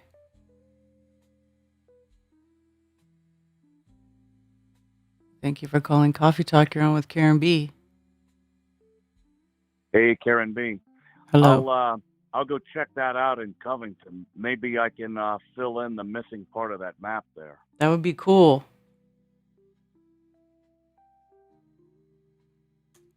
Yeah. I just that's all I had. That's all I had to say. I did one search on WorldCat, and that's what came up. It's right here in southeast Louisiana, of all places. I was like, that's not too far from my work at all. So, if they let me look at it, I'll and they do have it. I'll go see. Maybe take a photo of that map in particular. Not necessarily the whole book, but maybe I'll get. I printed out that book from the internet, the PDF on the internet, long since, and I've got it somewhere here. I had it bound, spiral bound at Kinko's, but FedEx Kinko's. But I'll the map, yeah, that's the most wanting part of the book. I'd like to find out. I was just interested. I've never had the time to read it, but I know. I didn't realize till recently this guy on the old Flat Earth Society forums, this guy named Tom Bishop, who's got views very close to ours, and he's the anyway. I noticed I visited, in the past couple of months that forum again, and I noticed that he in particular thinks all this stuff about the midnight Antarctic sun is being faked. He thinks that's retarded, and he thinks it's real. And his explanations are, I didn't get into all the details, but they seem to me very similar to yours. Okay. That, he arrived at those conclusions independently, but he mentioned that I found this anti-Newtonian book several years ago, and I found it in the book of Robert Schottewald, his History of Flat Earthism. And when I found it in there, I alerted that forum to that, and that's how he found about it. But he's a reader, he investigates, and he made a whole entry about it in their online Flat Earth Encyclopedia at tfes.org about the anti-Newtonian. And he alerted me to the fact. I didn't realize it because I never read it, but it advocates, so he says, it advocates two poles in the sky, just like Elizabeth Blount did 100 years later. But this was back in 1819. He's saying there's an Antarctic pole in the sky over a flat Earth. Mm-hmm. And so I just, he beat her to the punch by a century. I'm just wondering, maybe if when I get a chance to read that, I'll be looking for clues to. It looks like the author's name, by the way, is according to Amazon, it's one William Isaacs Loomis is the name of the author. although it's just like Rowbotham's, it was published like anonymously when it was published out. But it looks like this guy named William Isaacs Loomis is the author. I'm wondering if maybe he got his information from where he got his information from. It may not be connected, but there was an edition in Slavonic of the Christian topography published in Russia around that time. It's online. It says the whole PDF of the Slavonic copy, and it's got astronomical illustrations and all in full color. But it's online, and the accompanying page to it says it was published sometime between 1800 and 1825. So I don't know if that's got any it's another flat Earth book. It may not have any relation to. Apparently, Loomis is the author of this book published in 1819 in Britain called The Anti-Newtonian. Mm-hmm. But that's the information I've got on it so far. But I'll go check out and maybe get a fuller copy of that map. And when I read it, finally, maybe it'll give some clues to its background and, go from there, find more information. But other than, other books about like the Arctic and stuff published around that time, there'd be some more clues. Now I got the name of the author. Mm-hmm. But anyway, that's all I got about that. All right, Dennis, thank you. All right, we'll see you. Thanks. Later.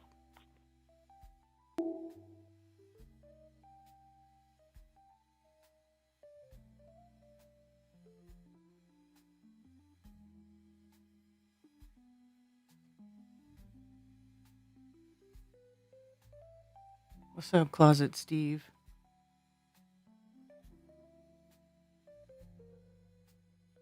What's up, Ginger Sugar Bush?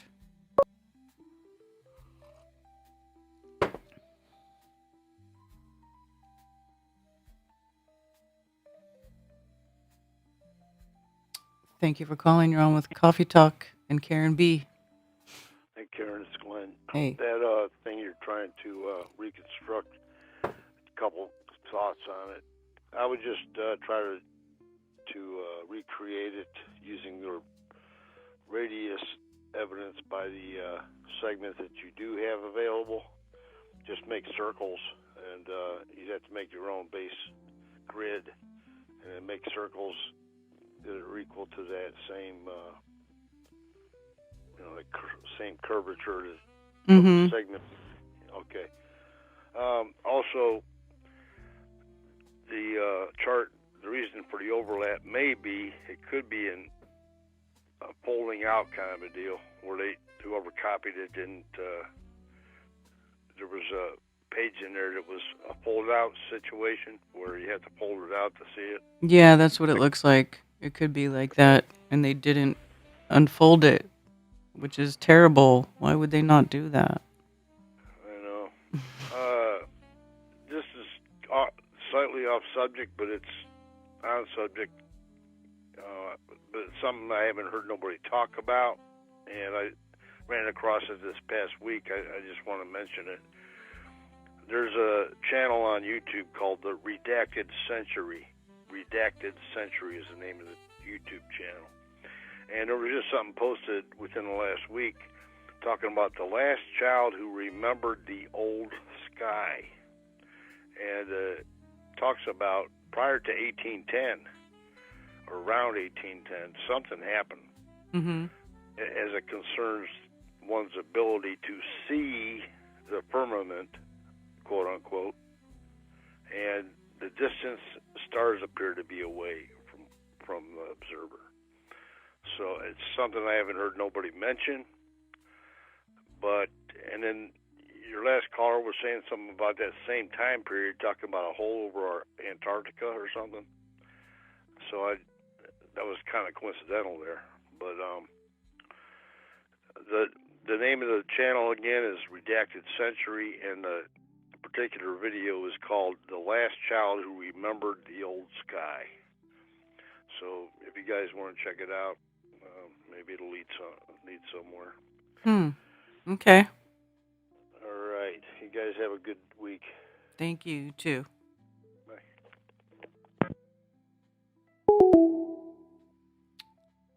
Yeah.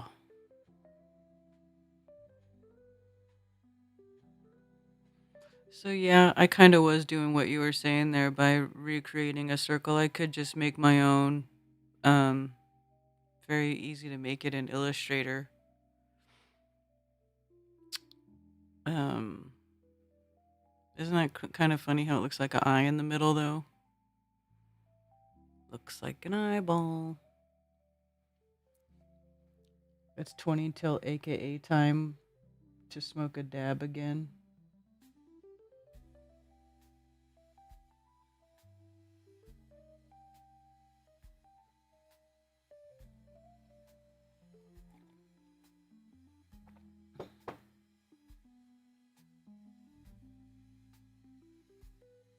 Okay, so here we have our engraving as whole as it can be for now, which actually is pretty much, you can see what's going on here.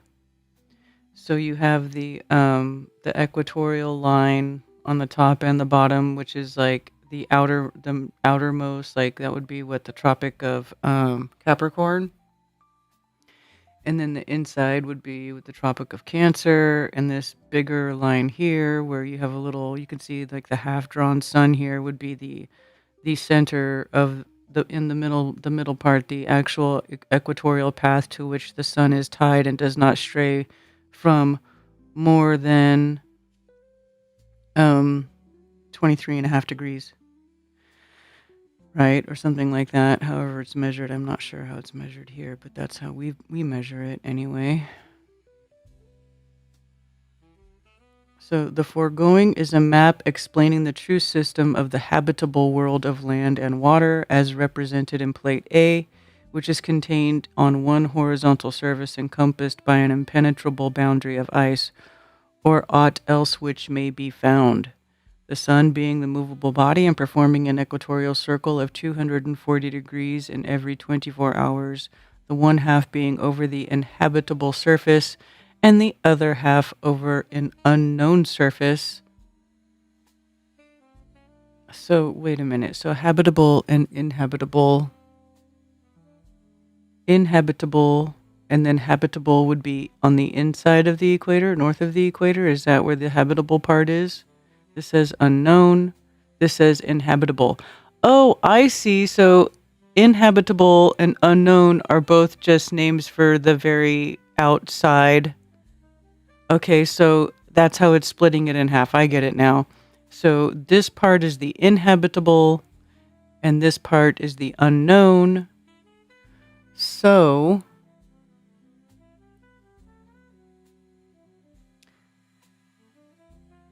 one half being over the inhabitable surface, and the other half being over an unknown surface.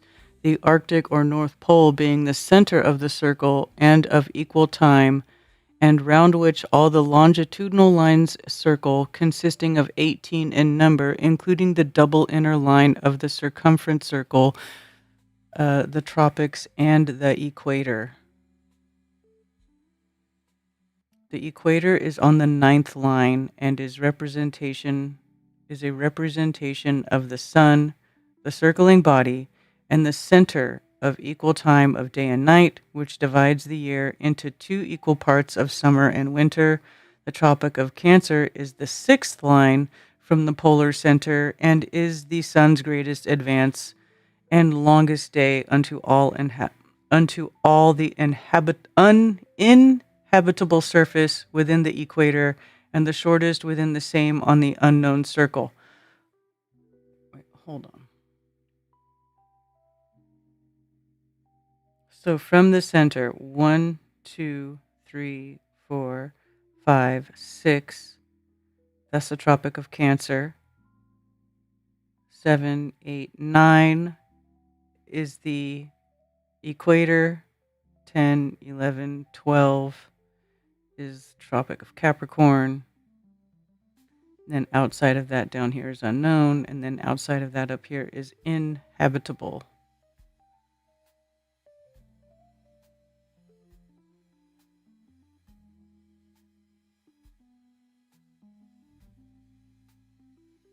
And is the sun's greatest advance and longest day unto all the inhabitable surface. within the equator and the shortest within the same on the unknown circle. The 12th line, or Tropic of Capricorn, is the sun's greatest extent of retrograde and is the shortest day unto all the inhabitable surface within the equator and the longest within the unknown circle. In short, whatever change or variation there is on the inhabitable surface is equally correspondent, only in reverse, on the unknown surface. Inhabitable and the unknown. Huh. The meridian lines are 24 in number, all passing through the North Polar Center, dividing the equator, the tropics, and all the longitudinal lines into equal parts on each of their respective circles, unto the very extent of the circumference circle. Two of those meridian lines form 4 cardinal points of the north, south, north, east, and west. The first meridian passes from the Antarctic South Pole through the North Pole center unto an Arctic South Pole, or point on the unknown circle, dividing the known and the unknown circle into 2 equal parts of east and west longitude of morning and evening. It also points out the 2 extremes of light and dark of midday and midnight 12. Light and dark is not only the extreme of space, but is also the same on every spot at the same piece or period of divided time of every 12 hours, as the difference in length of day in the various places will not make the least difference in respect to this equality, for what one has in winter the other one has in summer. The cause is in being farther from the equator of equal time, as all is equal with God. The second grand meridian passes from the eastern pole, or extreme expanse of circle, through the polar center unto the extreme of western circle, dividing the center meridian, all the longitudinal circle lines, and the equatorial circle into 2 equal parts of south and unknown north.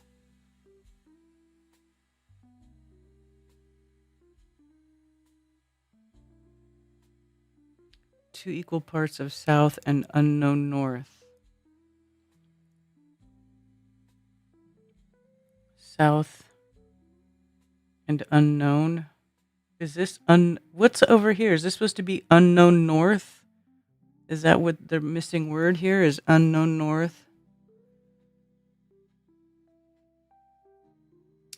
It seems to be designating these 2 areas by inhabitable and then unknown. Oh, it's a little bit confusing the way it's worded, to be honest with you.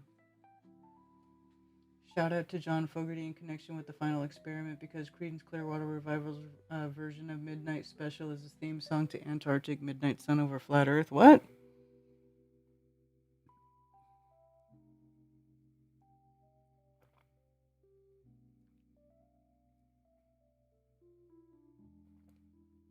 Well, and there's no such thing as a monopole, really. So it would have, in nature, it would have to be 2 poles, at least, right? Possibly more.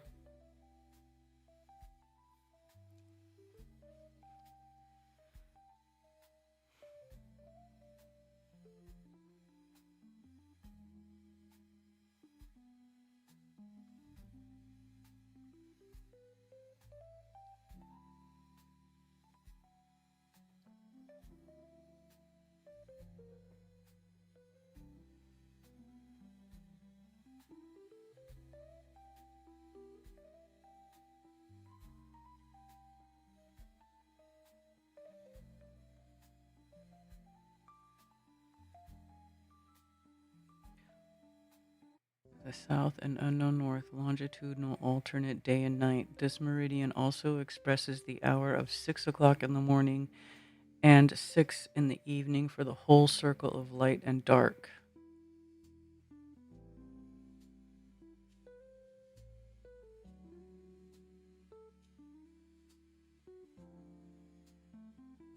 So we have this east-west meridian, and then the south, and then the unknown north.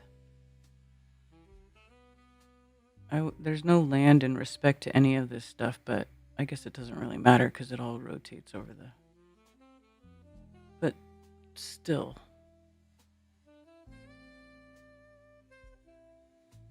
And I want to know what it says in the center here.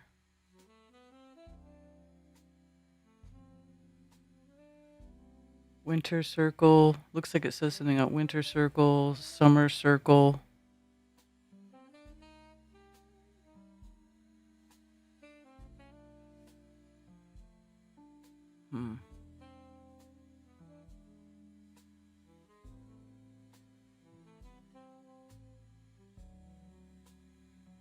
The usual equator divides central distance for the inhabitable surface, but the North Pole is the center and divider of the universal circling system, and of, to, at, and from. The Sun being the circling body, its equator is divided by the meridian lines into 24 equal parts of 10 degrees each, and 60 miles to a degree. So that allowing 1 hour to every 10 degrees, the Sun performs this circle of 240 degrees once in every 24 hours, which is the beginning and end of day and night, and 364 such revolutions, including the change from advanced to retrograde, is the beginning, exact center, and end of the year.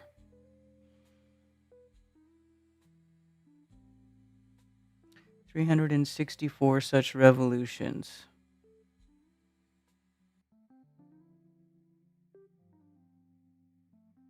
So yeah, they're dividing the circle into 240 degrees instead of 360 degrees. So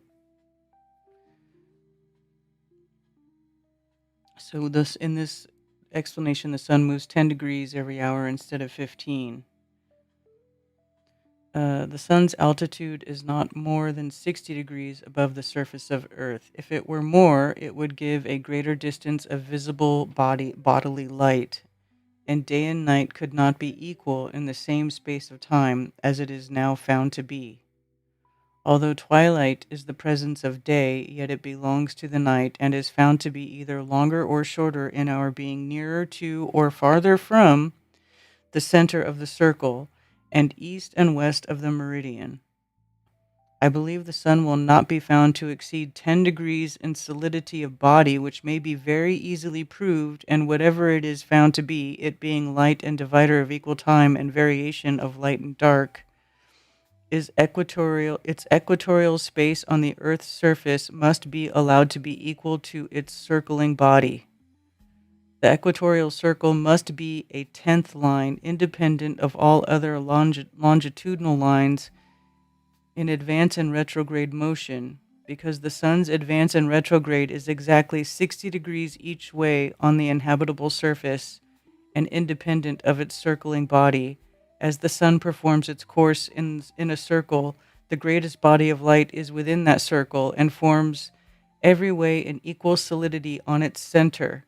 Therefore, all longitudinal meridian reckoning within the circle must commence in the atom of polar center, and it will increase unto 10 degrees on the equator and 20 on the circumference circle, and it will be found that all azimuth variations must be allowed on the equator to make it equal unto all who are both within and without the circle.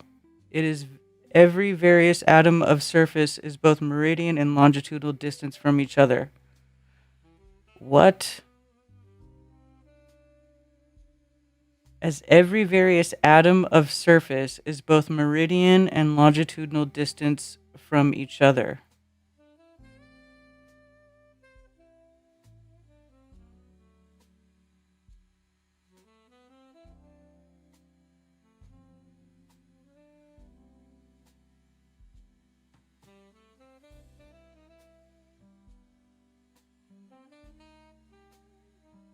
See, it's throwing me off because they're using 240 degrees as a circle instead of 360. So when it's saying that the Sun's advance and retrograde is exactly 60 degrees each way on the inhabitable surface. So let's see. So I'm guessing one would be here 10, 20, 30, 40, 50, 60. So that's like a quarter of a circle.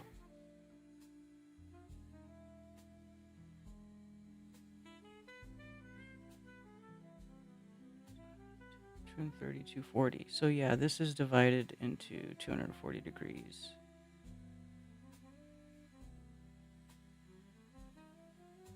Let's see, and then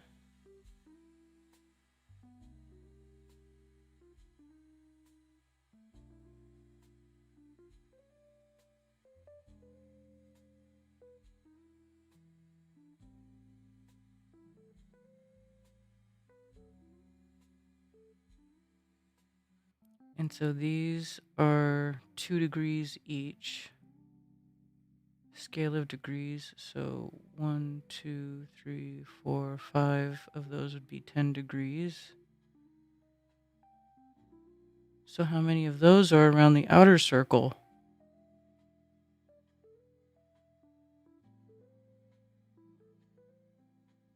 So these look like they're more like 15 degrees. Or this has the 360 degree on the outer part. It's not 240. My God, this is confusing me. It's really confusing me. Somebody help me.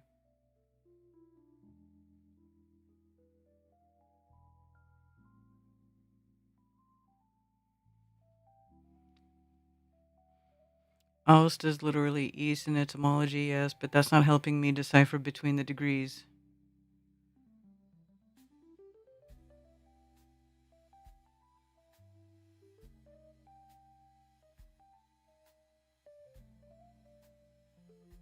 Hey, Lowry.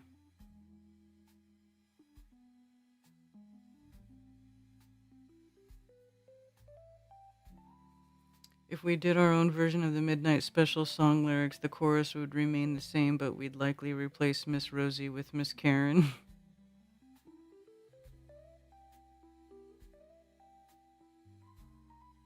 Go drink a couple of 40s. Oh my God, Dennis.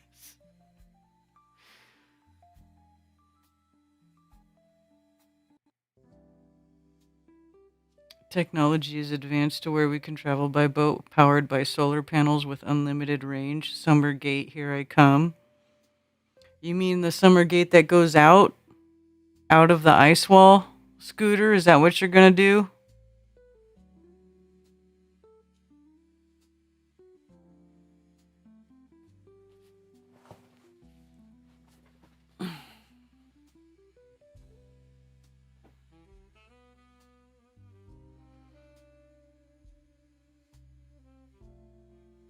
60 degrees each way on the inhabitable surface and independent of its circling body. As the sun performs its course in a circle, the greatest body of light is within that circle and forms every way an equal solidity on its center. Therefore, all longitudinal meridian reckoning. Oh, so this thing saying that it should be equal to 10 degrees of its solidity. The sun will not be found to exceed 10 degrees in solidity of body, which may be very easily proved, and whatever it is found to be, blah, blah, blah, is its equatorial space on the Earth's surface must be allowed to be equal to its circling body. The equatorial circle must be a 10th line independent of all other longitudinal lines in advance and retrograde motion, because the sun's advance and retrograde is exactly 60 degrees each way on the inhabitable surface and independent of its circling body. I think this is talking about how big he thinks the actual sun is. As the sun performs its course in a circle, the greatest body of light is within that circle and forms every way an equal solidity on its center. Therefore, all longitudinal meridian reckoning within the circle must commence in the atom of polar center and will increase unto 10 degrees on the equator and 20 on the circumference circle, and it will be found that all azimuth variations must be allowed on the equator to make it equal unto all who are both within and about that circle, as every various atom of surface is both meridian and longitudinal distance from each other.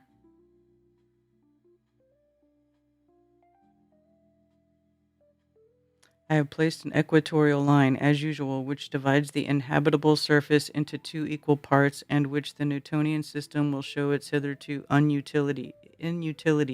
The two equatorial circular lines, one on each side of the pole, whose centers are on the meridian and extreme of the circle, is on the top of the Capricorn, which shows the sun's advance in the equatorial center, and retrograde circling motion along the south meridian, and the two dots, one on each side of the pole within the Tropic of Cancer, shows the center of summer, and the winter circles whose distance from each other shows the extreme of all central variation, which is caused by the movable circle, either in distance in time, in light or dark.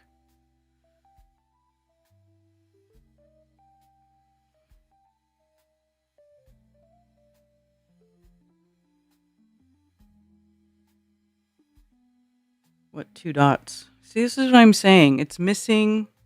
We're missing stuff here.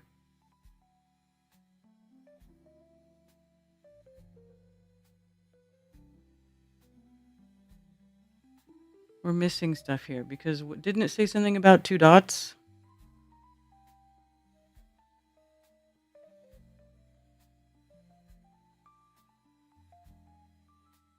Two equatorial circle lines, one on each side of the pole, whose centers are on the meridian and extreme of the circle.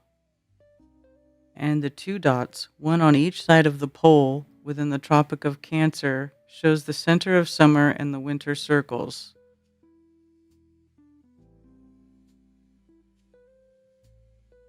Yeah, see, it's not, we're not seeing that stuff. If I even take off.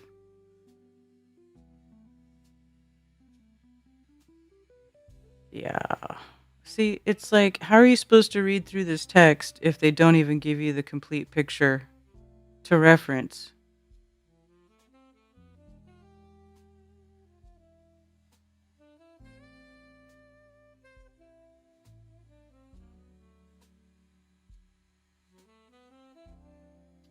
Hello, Edwin. Dan MC.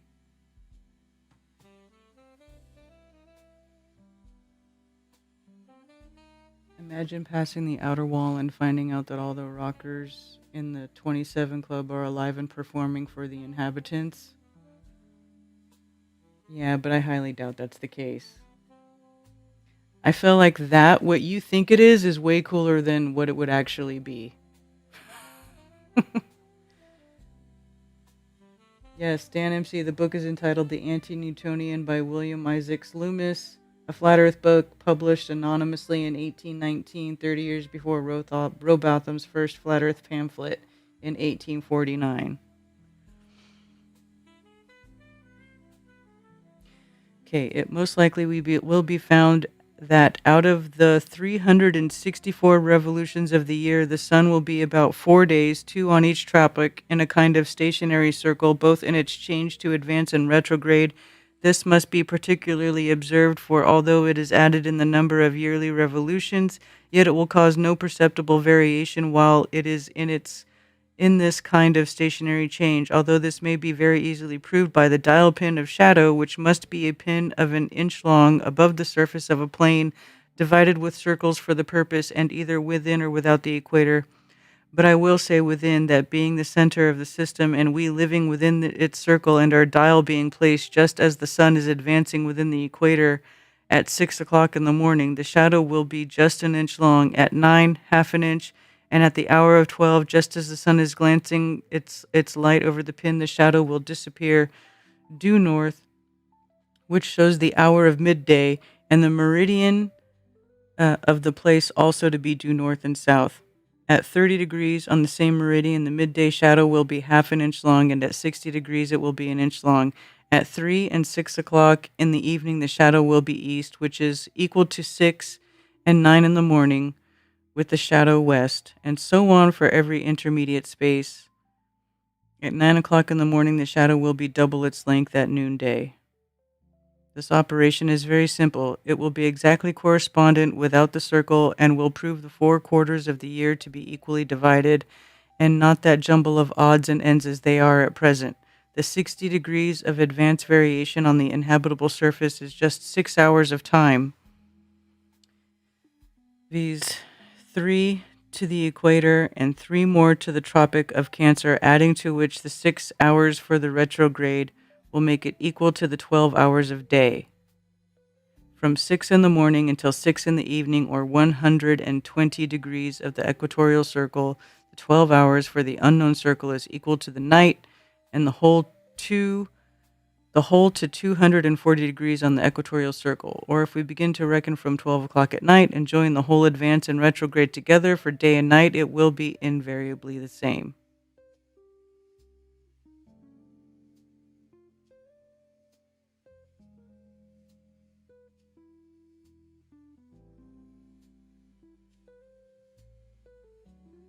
So he still is talking about finding the exact meridian, blah, blah, blah.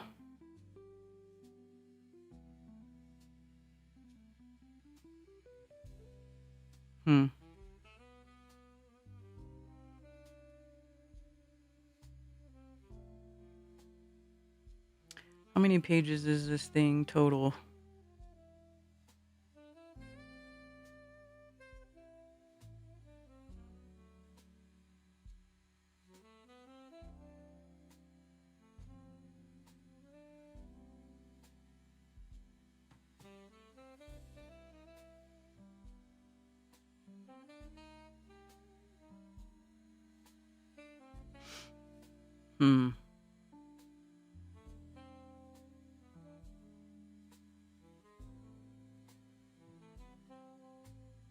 The rest of this seems to be philosophical in nature.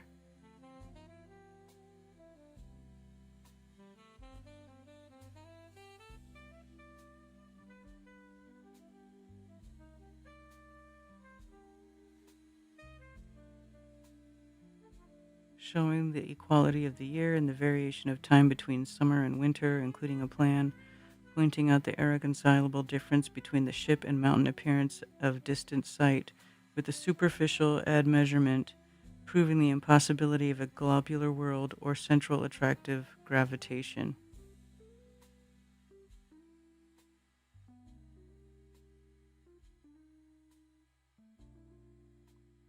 To prove the world was not globular by any common appearance of ships at sea, but the argument in opposition to my observation is that on the first discovery of a ship coming in sight, the masthead is only to be seen, and that if any person take a telescope of ever so great power, they will not be able to discover the ship more than half-mast down.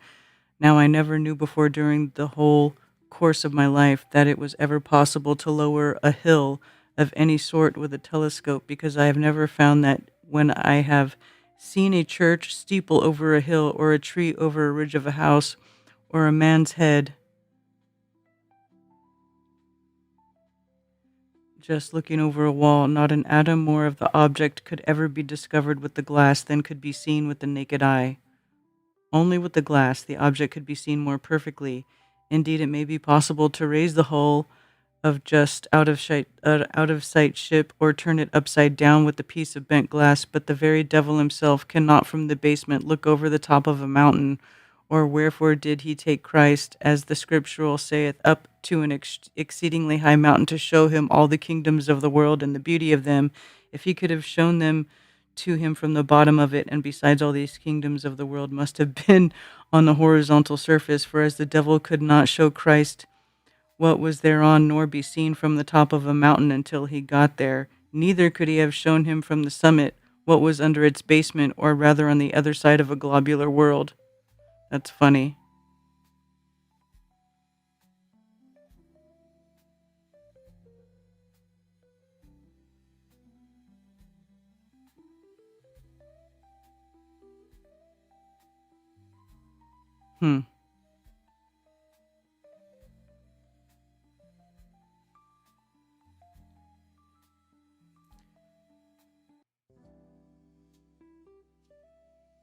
Dennis, we can definitely sit down and have a chat next time we're together.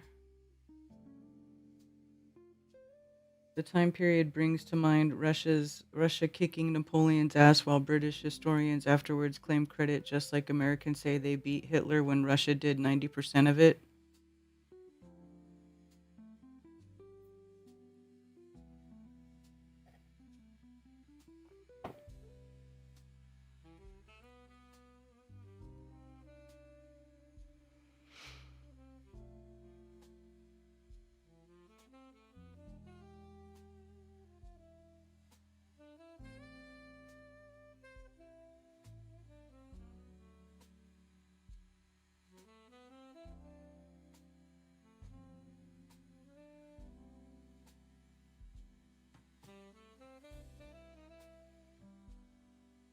I don't want to read this whole thing.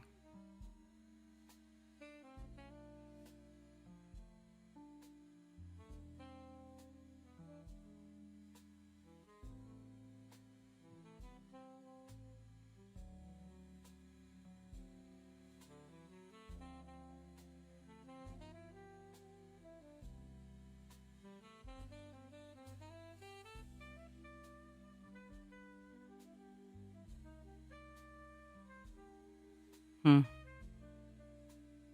It's interesting. So this book is from 1819.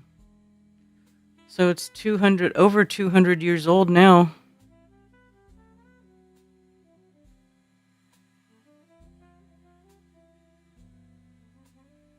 So I thought Flat Earth was a CIA psyop.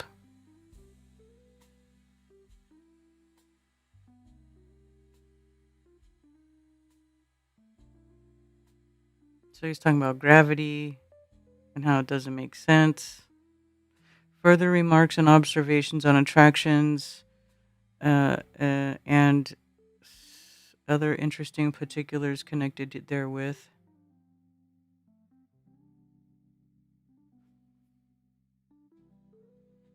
Endeavored to prove central attracting gravitation by things which bear not the least analogy to real attraction, such as by sugar, blotting paper, cloth, sponge, and many other things of the like absorbing materials, which proves nothing more or less than their use and spongy nature.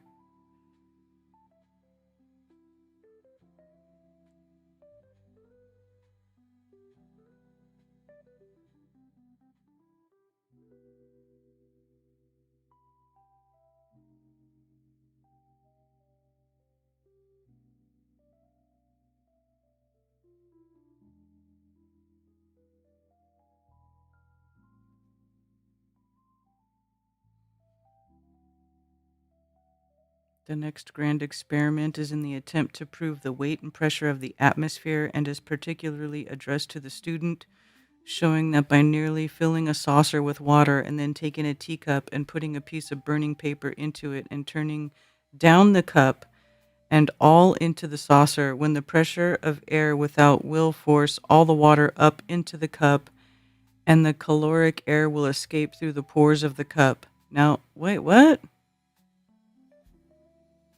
Now, any person who has the least understanding knows that neither glass nor cup is well glazed and baked is that is well glazed and baked is in the least porous, okay, and must also know that every glazed silk or waxed bag or even paper will hold this calorie smoke or inflammable air, and as proof against this pressure of the atmosphere, and as a proof against this pressure of the atmosphere, that as soon as the burning paper is put into the cup, the common air is instantaneously excluded from the cup, and when turned down, the caloric or gas air immediately becomes a suction, as will be seen by the air escaping between the cup and the saucer. When there is not a sufficiency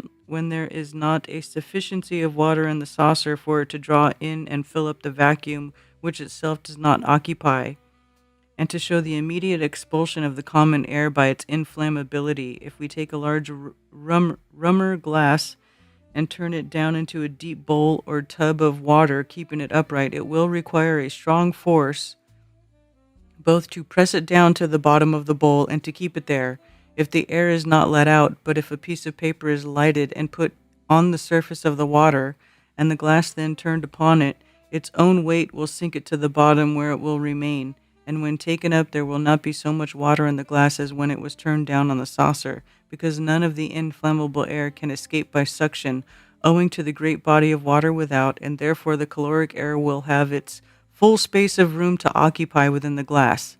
And if, as at first, the glass without the burning paper is turned down in the saucer, and a straw or small bent tube is pressed through the water up into the glass, and then by taking the end into the mouth, you may first draw all the air out, and by continuing the suction, it will soon draw all the water up into the glass, and there it will remain just the same as with the burning paper. So much for the pressure of air by the saucer experiment.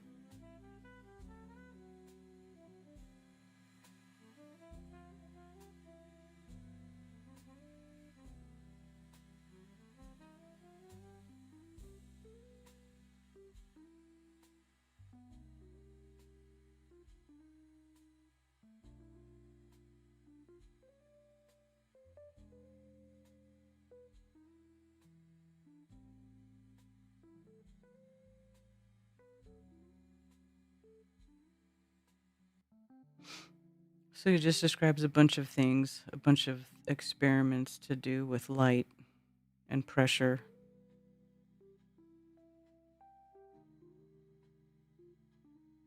It's interesting.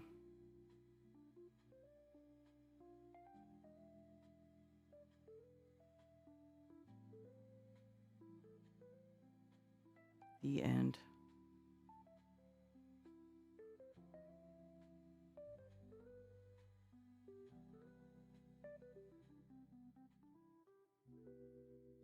Anyways, yeah, Dennis, it would be very interesting to get the complete engraving from this book because it's missing a lot. And it's like, right here, look at this.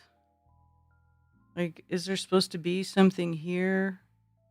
See, here's these two dots. Were these the two dots that it was just discussing in the book? Like, I feel like there's some sort of missing imagery going on here. See what I'm saying? Because, like, look, here it's got, like, it has this side, right? But it's missing the left side up here. I feel like there's something missing here.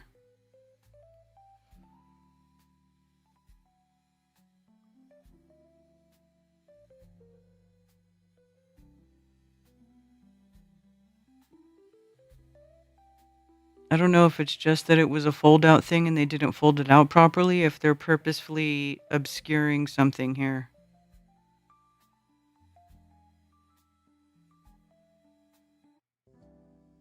I think they're obscuring something.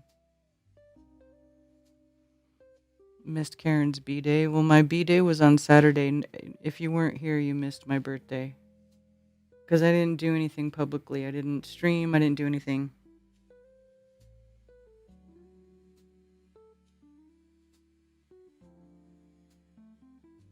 Liz. What are you guys talking about? I will definitely call Melissa. Maybe I have Cammy on the call too. I need something to look forward to.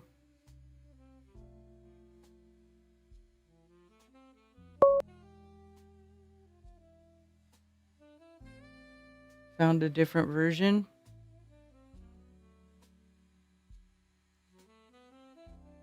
Something's being hidden from us.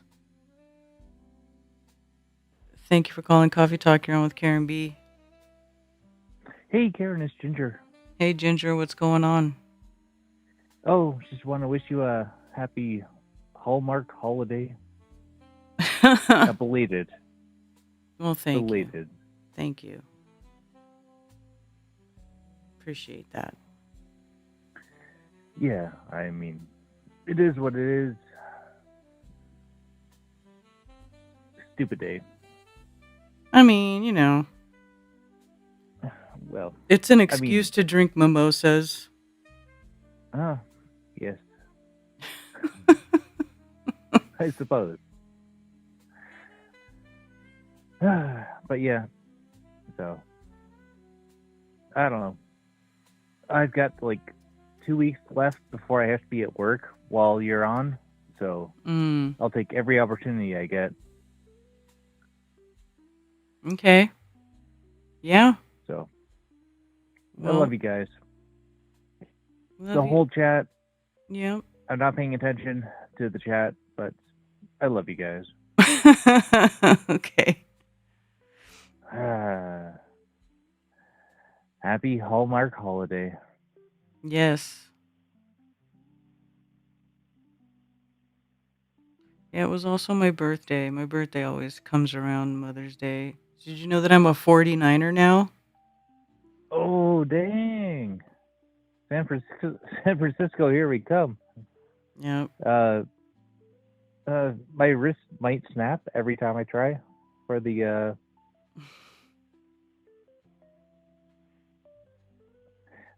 my knees do, but that's a whole different story. Yeah.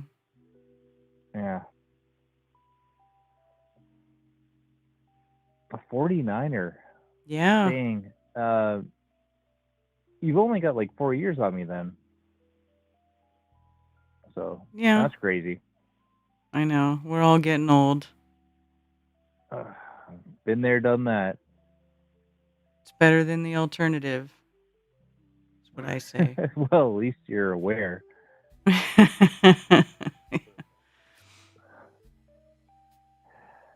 Yeah.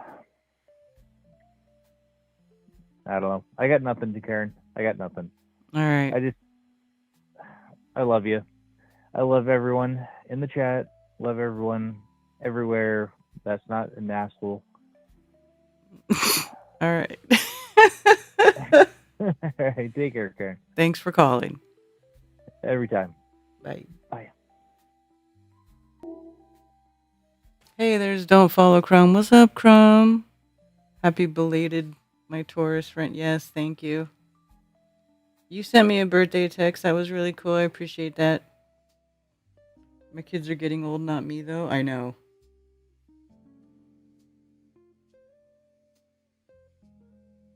Ted Turner died.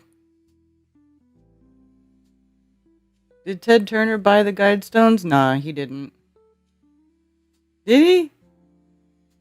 Thank you, Dr. Law. You know, it's just another day. Just another year. I don't really like to celebrate my birthday. I might have a party next year when I turn 50, though. Because that's a half a century. Might be worth it. Might be worth it to throw a party next year.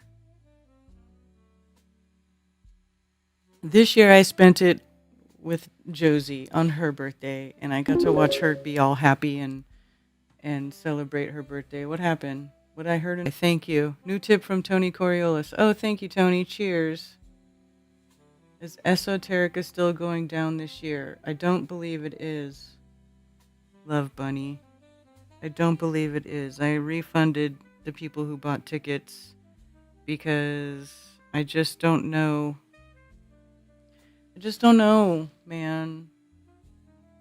I don't know what's going on. Things just aren't what they used to be in this quote unquote community. I don't know what's going on. I don't know anything anymore, actually. I don't know anything. I just know that we wanted to do an event, but we're having a very hard time getting motivated. The venue kind of screwed us over. Well, me kind of screwed me over. Lost a lot of money. I don't know. I don't really want to give a big woe is me thing, but I just don't know, man. It's just not, things are just not coming together as easily as they had in the past. And sometimes you're just kind of got to cut your losses and be like, and then, everybody hates me anyway because I don't go along with all of their little fantasy stories that they like to talk about how airships are the greatest form of travel ever invented in the history of mankind, and it's being hidden from us because of the one accident that happened with the Hindenburg, just one piddly little accident, and then they just robbed us of our free energy airship travel to go beyond the ice wall. It's just, I mean, I don't want to start ranting again, but it's just to the point where I just don't care. If those people want to have, some sort of crazy fantasy land conference where they, talk about all their made up BS ideas, well, then they can do that. I mean, maybe people might have fun. You can have a party. I swear to God, every time I start thinking about doing another event, my mind just shuts down. Just shuts down. It all sucks. Yeah, man, it does. You didn't know Ted Turner died? I thought that's why you brought him up, Dennis. That's hilarious.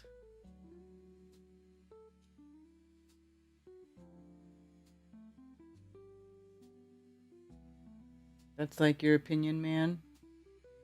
What is my opinion? Yeah, probably.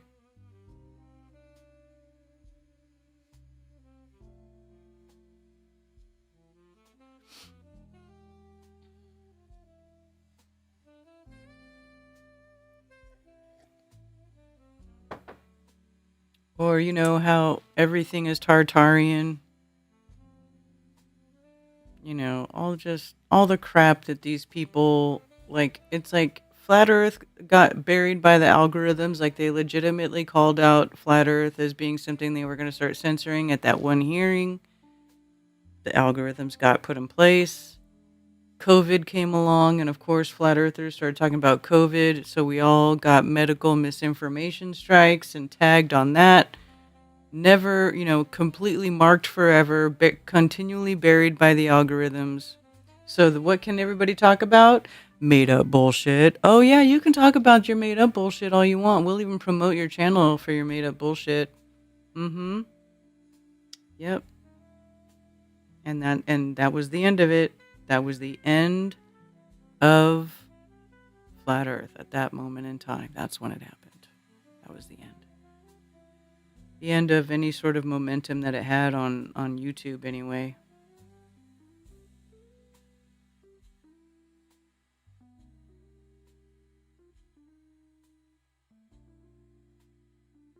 And it's like there's so much other crap going on. Who even feels motivated to do anything? I don't know. The Lakehurst thingy? What Lakehurst thingy?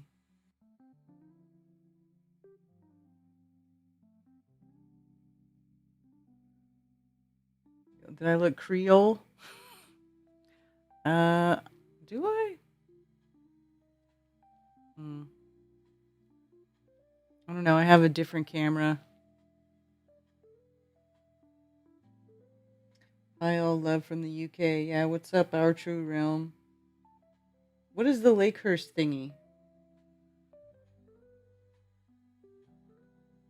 Is that one of the shootings? It seems like there's been a couple of shootings at parties, and they never want to give any details about any of it.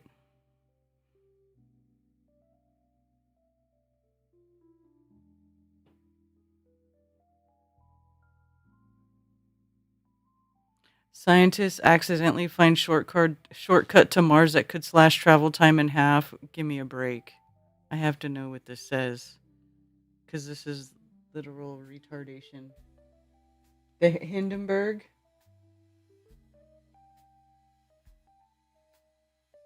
Oh, you mean the Hindenburg? Yes. Okay, you guys want to talk about airships? Okay, let's. There's a whole. Remember, I've talked about this before.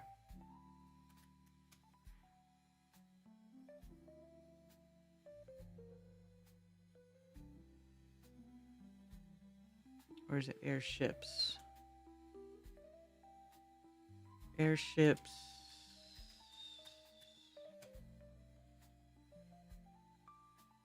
Where's that website?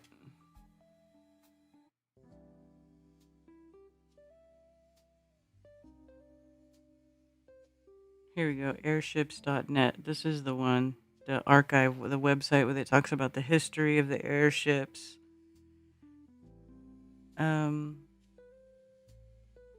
Hindenburg. LZ-129 Hindenburg was the first airliner to provide regularly scheduled service between Europe and North America. While the airship is better remembered for the fiery Hindenburg disaster of 1937 than for its many technological achievements, it was the fastest and most comfortable way to cross the Atlantic in its day.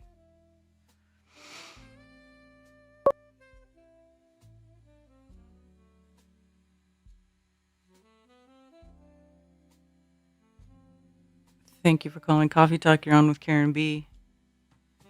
Well, happy Karen B Day. Happy Karen B Day. Hey, I don't celebrate my birthday either because I'm not 6 years old anymore. Yeah, right. I just don't care anymore. Yeah, but I might use it as an excuse to have a party, though. Yeah, it's nothing to do with caring about getting older. I actually like getting older. It's just, I don't know. It's just never been a thing for me in my adult life. I loved it when I was a kid. Anyway, I was I was thinking when Ginger was on the phone. Imagine that guy with a couple of beers in him. I love you guys. I love you, man. Yeah. Only amplified. Yeah. So Ted Turner died. Well, wasn't he famous back in the day for, wishing death on humanity and the world's overpopulated, and he hates people and thinks that they shouldn't be having kids and they're useless eaters. He's one of those, right? I mean, I guess so, but then I see a lot of people talking online about how, oh, Ted Turner was one of the good billionaires. I was like, oh, yeah, right. He was married to Jane Fonda, and we all know what Jane Fonda's all about. Yeah. Yeah. I'm pretty sure he was. And back in the day when he was saying all that stuff, everyone's like, wait a second, I think he had a bunch of kids, or quite a few kids. That's okay for him. It's okay for him. Anyway, thanks, Ted Turner, for depopulating the earth by one. See you later. Political views. Yeah, curbing population growth. Yeah, in Wikipedia, it's got a whole section on his There you go. Well, Ted Turner, depopulating the earth one Ted Turner at a time, I guess.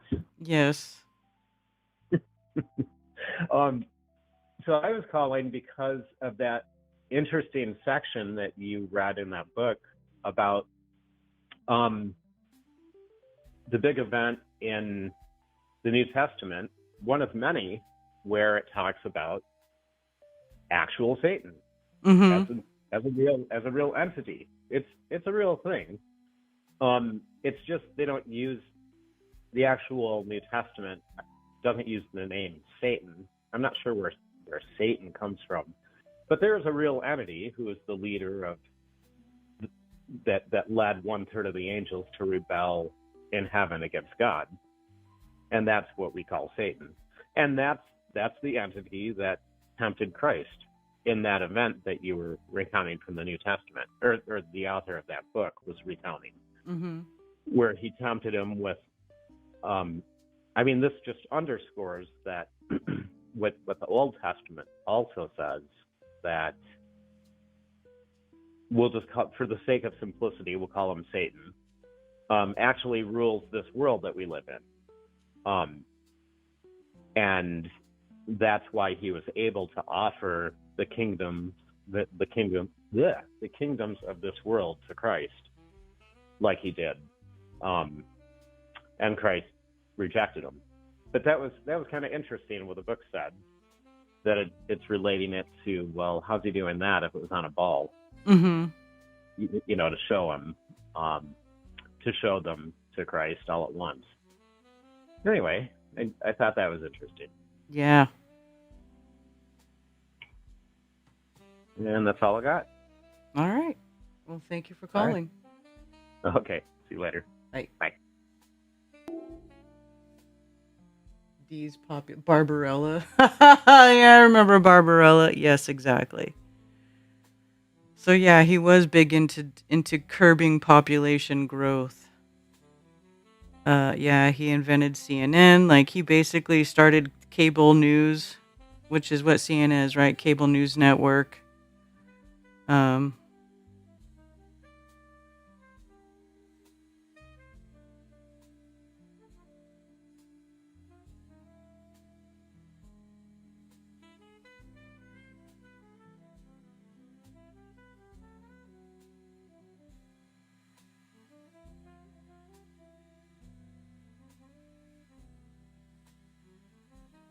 In 1988, Turner purchased Jim Crockett Promotions. He renamed it World Championship Wrestling, which became the main competitor to Vince McMahon's World Wrestling Federation.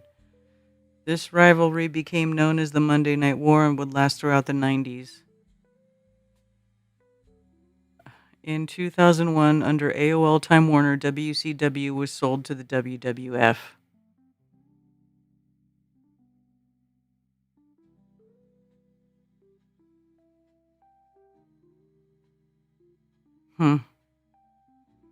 Yeah. 1, 2, 3, 4.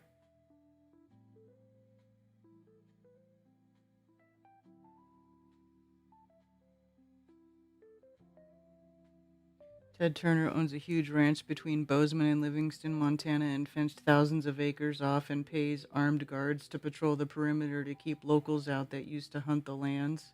Hated him. Wow. Well, I wonder if they still do it now that he's dead.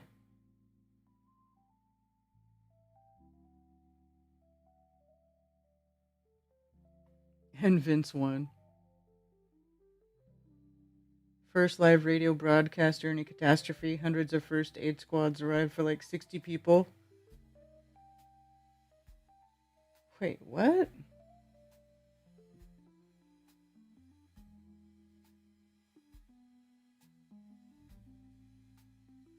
Yeah, it's all one. Everything's got a monopoly now.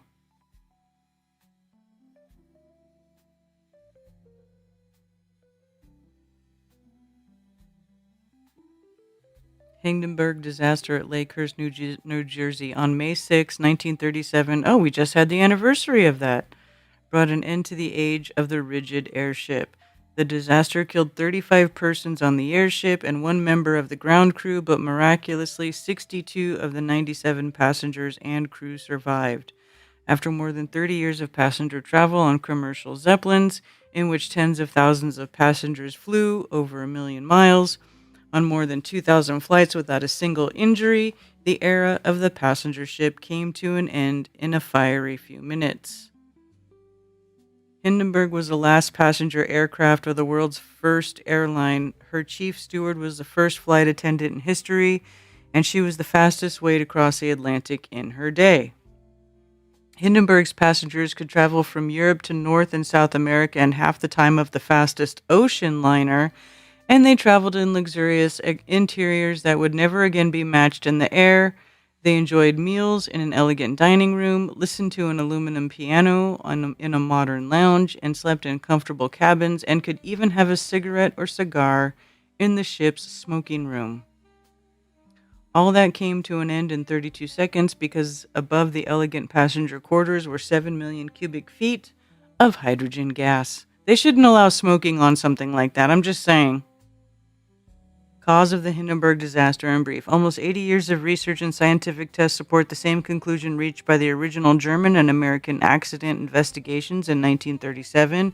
It seems clear that the Hindenburg disaster was caused by an electrostatic discharge, i.e., a spark, that ignited leaking hydrogen. The spark was most likely caused by a difference in electric potential between the airship and the surrounding air.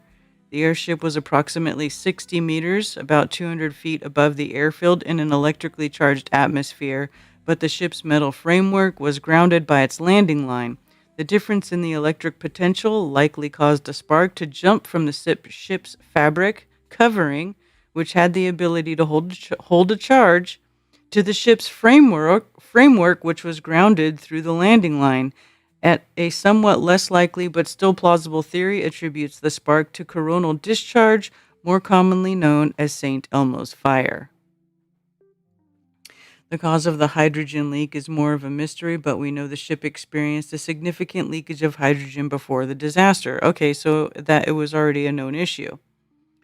No evidence of sabotage was ever found, and no convincing theory of sabotage has ever been advanced. One thing is clear, the disaster had nothing to do with the Zeppelin's fabric covering being highly flammable for one simple reason: it wasn't. In fact, the Hindenburg was just one of many hydrogen airships destroyed by fire because of their flammable lifting gas, and suggestions about the alleged flammability of the ship's outer covering have been repeatedly debunked. The simple truth is that the Hindenburg was destroyed in 32 seconds because it was inflated with hydrogen, which is known to be highly flammable. Highly flammable. Last flight of the Hindenburg. The Hindenburg began its last flight on May 3rd, 1937, carrying 36 passengers and 61 officers, crew members, and trainees. It was the airship's 63rd flight. The ship left the Frankfurt airfield at 7:16 p.m. and flew over Cologne and then crossed the Netherlands before following the English Channel, past the chalky cliffs of Beachy Head in southern England, and then heading out over the Atlantic shortly after 2 a.m. the next day. Hindenburg followed a northern track across the ocean. Let's see, has a chart here. Let's see. Okay, so these are different charts that or flight paths that the Hindenburg would take. So let's see. Followed a northern track across the ocean, passing the southern tip of Greenland and crossing the North American coast at Newfoundland. So it was westbound, so crossing the southern tip of Greenland. So was that up here then?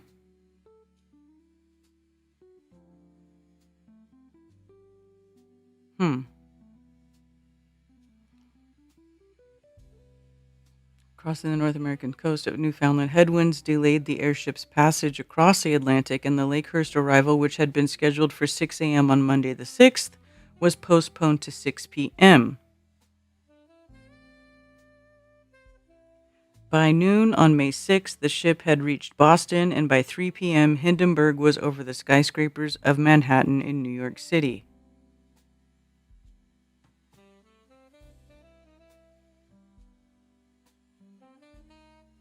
There's the Hindenburg over New York with its big swastika.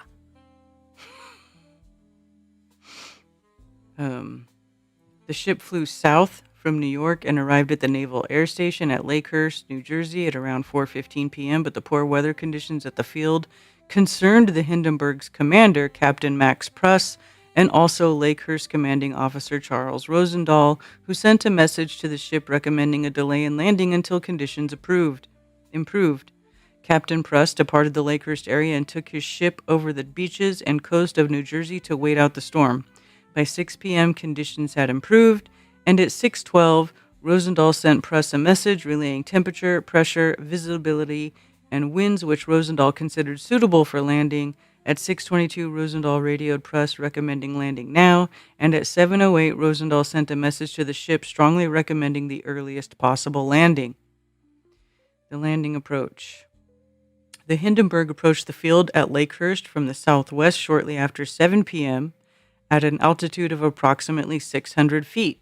Since the wind was from the east, after passing over the field to observe conditions on the ground, Captain Pruss initiated a wide left turn to fly a descending oval pattern over around the north and west of the field to line up for landing into the wind into the east. So he went like this, coming around this way.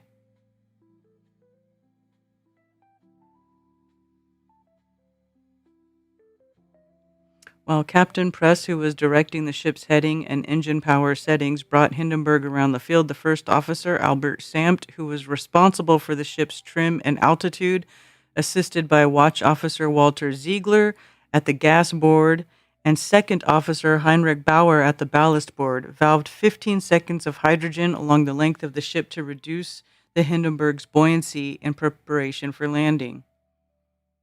So they were releasing some of the hydrogen to prepare for landing. Is that what I'm seeing?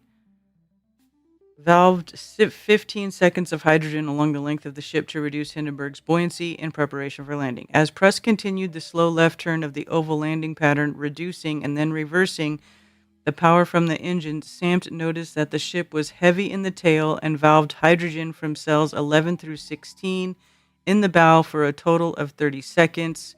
To reduce the buoyancy of the bow and keep the ship in level trim. When this failed to level the ship, Sampt ordered 3 drops of water ballast totaling 1,100 kilograms from ring 77 in the tail, and then valved an additional 5 seconds of hydrogen from the forward gas cells. When even the measures could not keep the ship in level trim, 6 crewmen were ordered to go forward to add their weight to the bow. Oh, so they had something going on where they couldn't even keep the ship in level trim before it blew up. That Captain Press personally directed the ship's heading and power settings during the landing of Aleutian was an exception to the usual German operating procedure. Typically, during the landing of the Hindenburg or Graf Zeppelin, the rudder and power were under the direction of one senior watch officer, while the elevators, ballast, and gas were under the direction of another senior watch officer. The ship's captain observed all operations but only intervened in the case of difficulty or disagreement with the actions of his officers. The German procedure was noted frequently by American naval officer observers, perhaps because it drifted so greatly from the practice followed by the United States Navy. During Hindenburg's final landing maneuver, however, Captain Press personally directed the rudder and power, while Albert Sampt directed the elevators, ballast, and gas.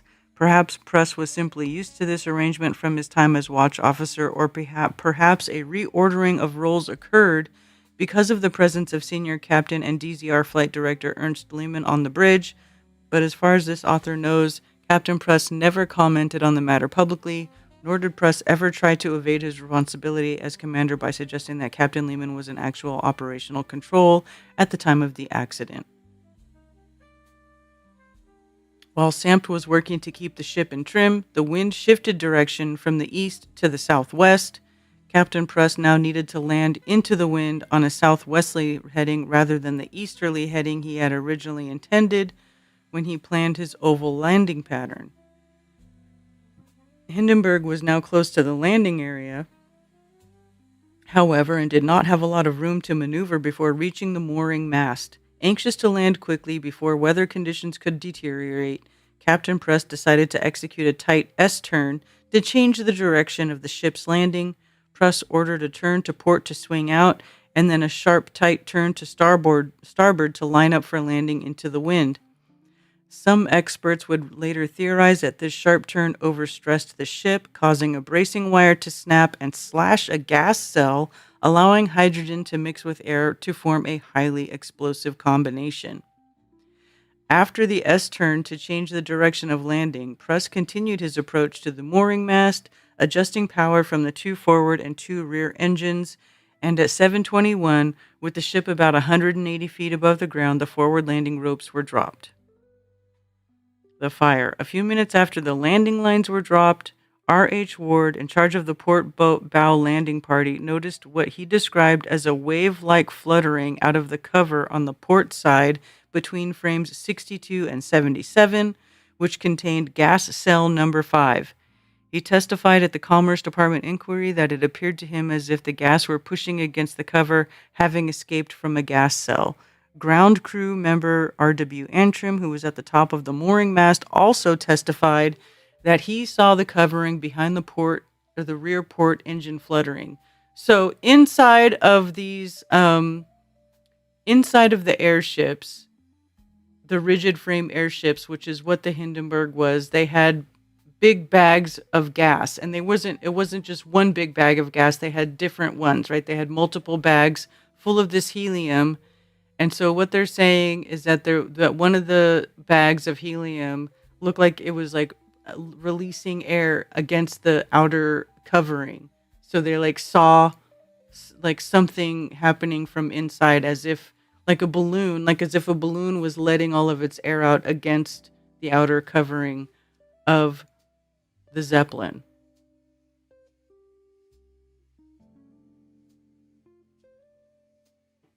At 7:25 p.m., the first visible external flames appeared.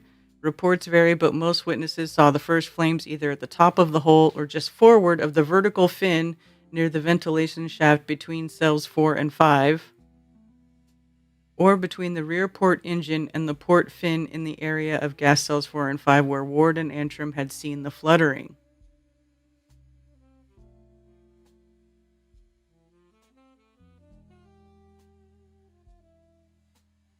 So, here, around here.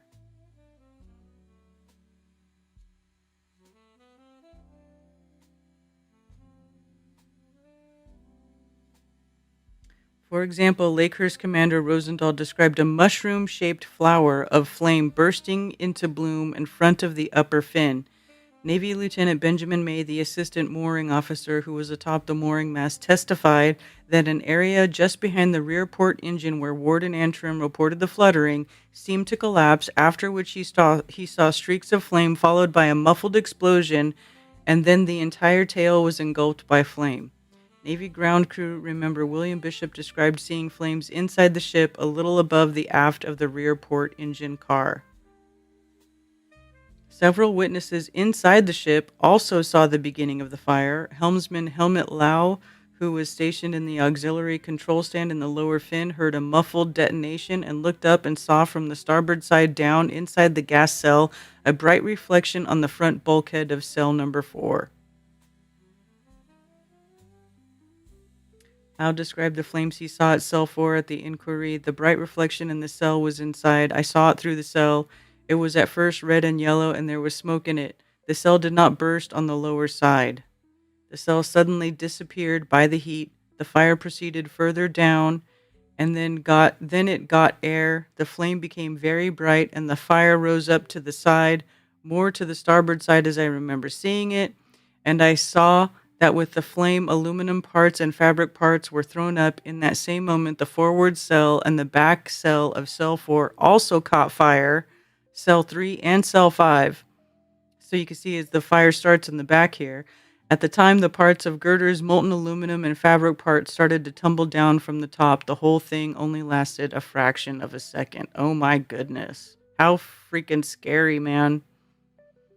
The fire quickly spread and soon engulfed the tail of the ship, but the ship remained level for a few more seconds before the tail began to sink and the nose pointed upward to the sky, with a blowtorch of flame erupting from the bow where 12 crew members were stationed, including the 6 who were sent forward to keep the ship in trim. In the port and starboard promenades on the passengers' decks, where many of the passengers and some of the crew had gathered to watch the landing, the rapidly increasing angle of the ship caused passengers and crew to tumble against the walls, the furniture, and each other. Passenger Margaret Mather recalled being hurled 15 to 20 feet against the rear wall of the dining room and being pinned against a bench by several other people. Oh my gosh. Survival and death. The fire spread so quickly, consuming the ship in less than a minute, that survival was largely a matter of where one happened to be located when the fire broke out. Passengers and crew members began jumping out the promenade windows to escape the burning ship, and most of the passengers and all of the crew who were in the public rooms on A deck at the time of the fire close to the promenade windows did survive. Those who were deeper inside the ship, in the passenger cabins, and at the center of the decks or the crew spaces along the keel generally died in the fire. One passenger, John Pans, the New York manager for the Hamburg America line, which handled passenger reservations for the Deutsche Zeppelin Reederei, was in the dining room when the fire broke out. Encouraged to jump by the ship's photographer Carl Otto Clemens, who escaped through one of the windows and survived, Pans instead left the dining room to find his wife Emma, who had returned to their cabin for her coat. Both died in the fire. Mr. and Mrs. Herman Donor and their 3 children, Irene 16, Walter 10, and Werner 8, were also in the dining room watching the landing, but Mr. Donor left before the fire broke out. Mrs. Donor and her 2 young sons jumped to safety, but Irene left the dining room in search of her father, and both died as a result of the crash. That's sad. Given the speed with which Hindenburg burned, survival for the crew was also largely a matter of luck. As the diagram below illustrates, those who were close to the means of exit at the time of the fire generally survived, including 9 of the 11 men in the engine cars and 10 of the 12 men in the control car. Those who were deep inside the ship, such as electricians in the power room along the keel, or Max Schultz in the smoking room bar on B deck, or those on the starboard side, since the flaming ship rolled slightly to starboard as it hit the ground, were generally trapped in the wreck, and the men stationed in the bow who were exposed to the column of flame that rose through the ship as the bow pointed skyward had the least chance. The 9 men who were the closest to the front of the ship at the time of the fire all died. This is the location of officers and crew at the time of the fire. Those killed are in red. Those who survived are in green.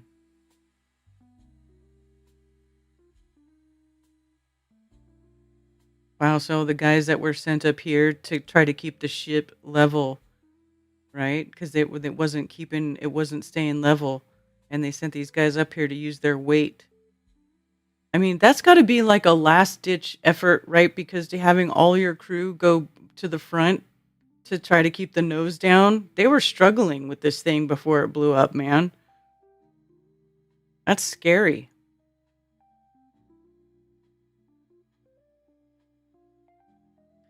All right. So, as the ship settled to the ground less than 30 seconds after the flames were observed, those who had jumped from the burning craft scrambled for safety, as did members of the ground crew who had been positioned on the field below the ship. Natural instinct caused those on the ground to run from the burning wreck as fast as they could, but Chief Petty Officer Frederick J. Bull Tobin, a longtime airship veteran and an enlisted airship pilot who was in charge of the Navy landing party, cried out to his sailors, "Navy man, stand fast." Bull Tobin had survived the crash of the USS Shenandoah, and he was not about to abandon those in peril on an airship, even if it meant his own life, and his sailor agreed. Films of the disaster clearly shows sailors turning and running back toward the burning ship to rescue survivors. Those films are permanent tribute to the courage of the sailors at Lakehurst that day. The final toll. Hindenburg left Frankfurt with 97 souls on board. 62 survived the crash at Lakehurst, although many suffered serious injuries. 13 of the 36 passengers and 22 of the 61 crew died as a result of the crash, along with one member of the civilian landing party, Alan Hageman. Okay, so check this out. Look at this, though. How efficient is it that you think you have to have a crew of 61 to take 36 passengers on? I mean, how efficient is that? The crew is double the amount of passengers, and you're getting close to maxing out the amount that of people that you can have on that ship at those numbers. I think it's like a little over 100 they get to.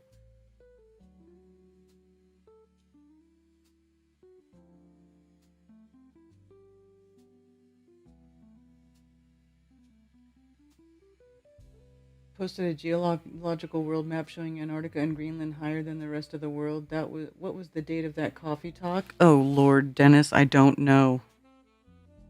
I don't remember.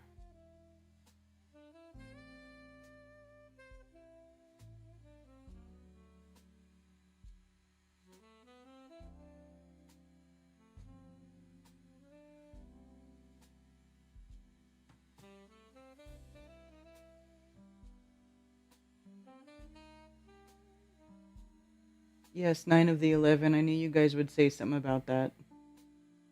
What about 10 of the 12?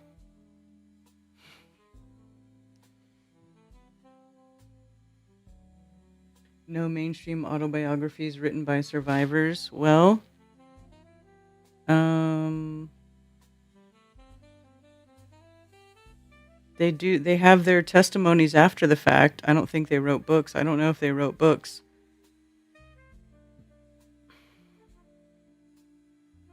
The end of the airship era. The public seemed remarkably forgiving of the accident-prone Zeppelin prior to the Hindenburg disaster, and the glamorous and speedy Hindenburg was greeted with public enthusiasm despite the long list of previous airship accidents. This is what I'm saying. Everybody thinks it was just one, but there was a whole list of airship accidents, which is why I brought this website up to begin with, because I wanted to show that there was actually a whole bunch of disasters.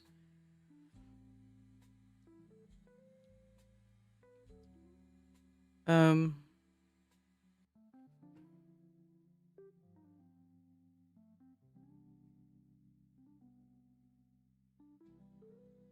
so while airships like U.S. Akron, on which 73 died, crashed at sea, and the British R-101, on which 48 were killed, crashed in the darkness of night, both far from witnesses or cameras, the crash of the Hindenburg was captured on film.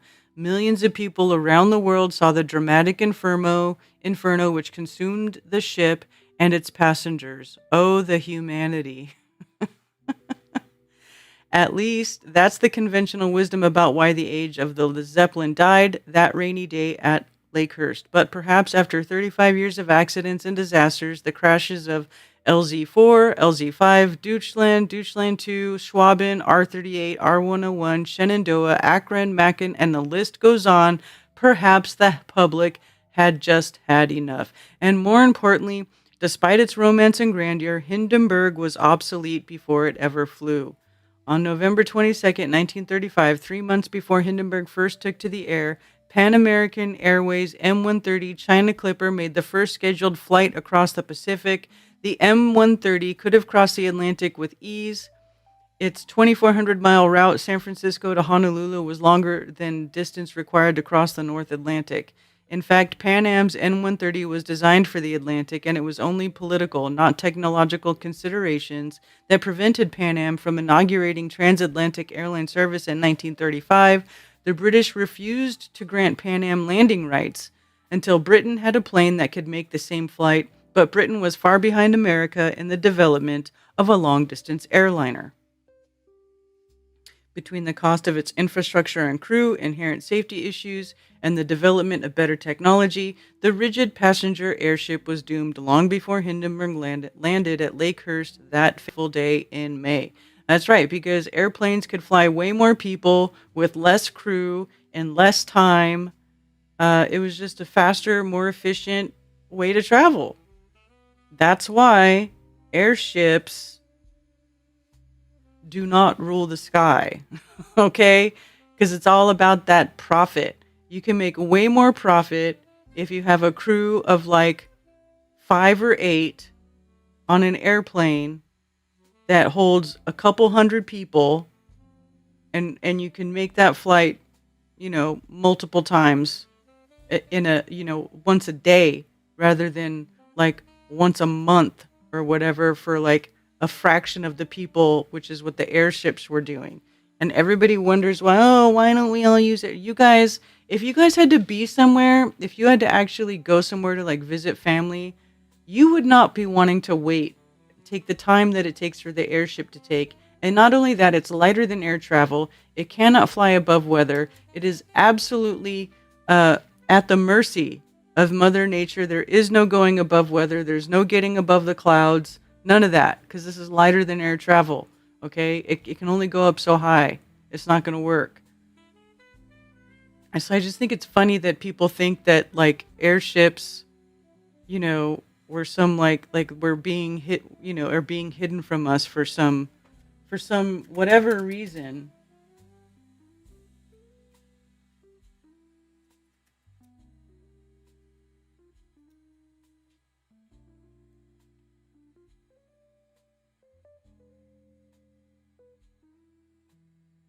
See, hydrogen airship disasters. Here we go. Dozens of hydrogen airships exploded or burned in the years before the Hindenburg disaster, finally convinced the world that hydrogen is not an acceptable lifting gas for airships carrying people. Following is a partial list of hydrogen-inflated ships that were destroyed by a fire from accidental causes. List does not include ships shot down in combat operations, because the military was using these things too for a while. So this is not military ships. So the first one, LZ4, August 5th, 1908. LZ6 in 1910. LZ12 in 1912. LZ10 in 1912. Akron in 1912. Okay, so look at all these. 1913. 1915. 1, 2, 3, 4 accidents in 1915. 1916, there was 2 accidents. 1917, there were 2 accidents. 2 accidents in 1918. Wingfoot Air Express in 1919. August of 2021, the R38 ZR2. I guess that's 2 ships that crashed. Is that what that is? Roma, February 21st, 1922. Dixmude, December 21st, 23. And the final one, the Hindenburg in 1937. Now I can see here that later on the accidents were a little bit further between. There was more time, so it was 23. Then 7 years later in 1930, and then another 7 years later in 1937. But who knows what could have been going on in between here, as far as like airships that were in the military. I wonder what the list looks like if you include all airship accidents. And here's a description of the accidents. The first one, after emergency landing near Echterdingen, Germany, LZ-4 was torn from its temporary mooring by a gust of wind and igniting after hitting a stand of trees. LZ-6, owned by the world's first passenger airline, DLAG was destroyed at Baden-Oos by a hydrogen fire which began when the mechanic used petrol to clean the ship's gondola.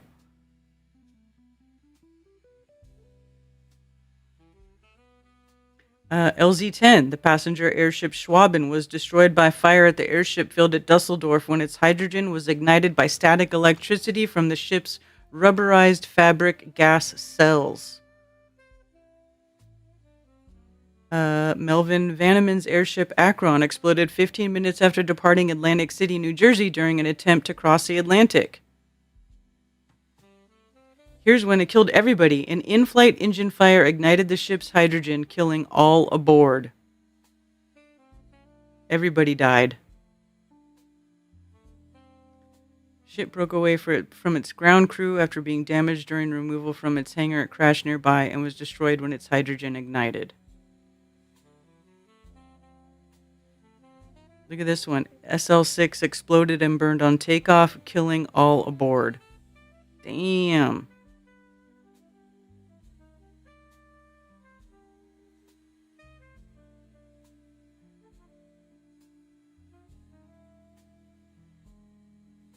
Listen, released hydrogen, which was ignited by atmospheric conditions. All 19 members of the crew were killed.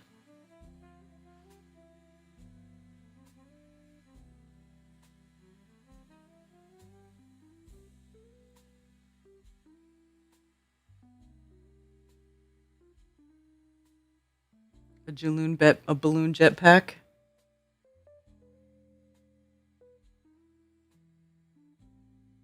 Anti-Newtonian, first published in 1867.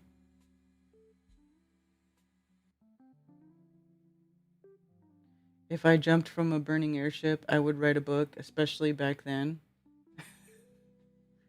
Okay.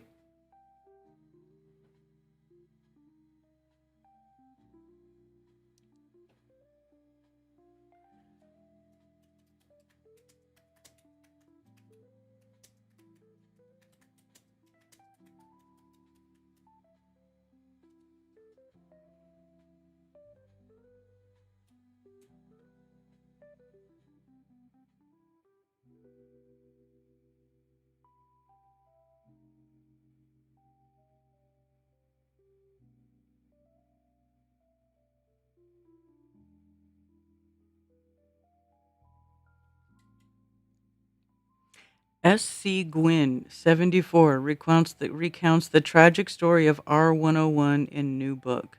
Though in his book, His Majesty's Airship, historian S.C. Gwynn, 74, retells the tragic story of the British airship R-101 through his research, which includes official survivor accounts.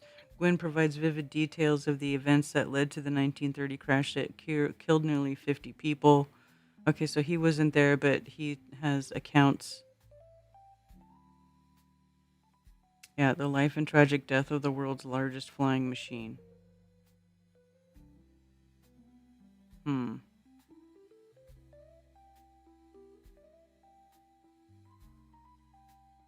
Braiding together the gripping. Here's one. So they didn't write books, but somebody took their accounts and put them into a book.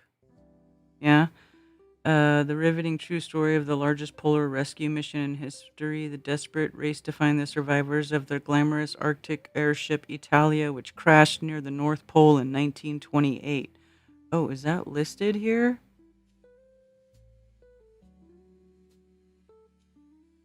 Let's see.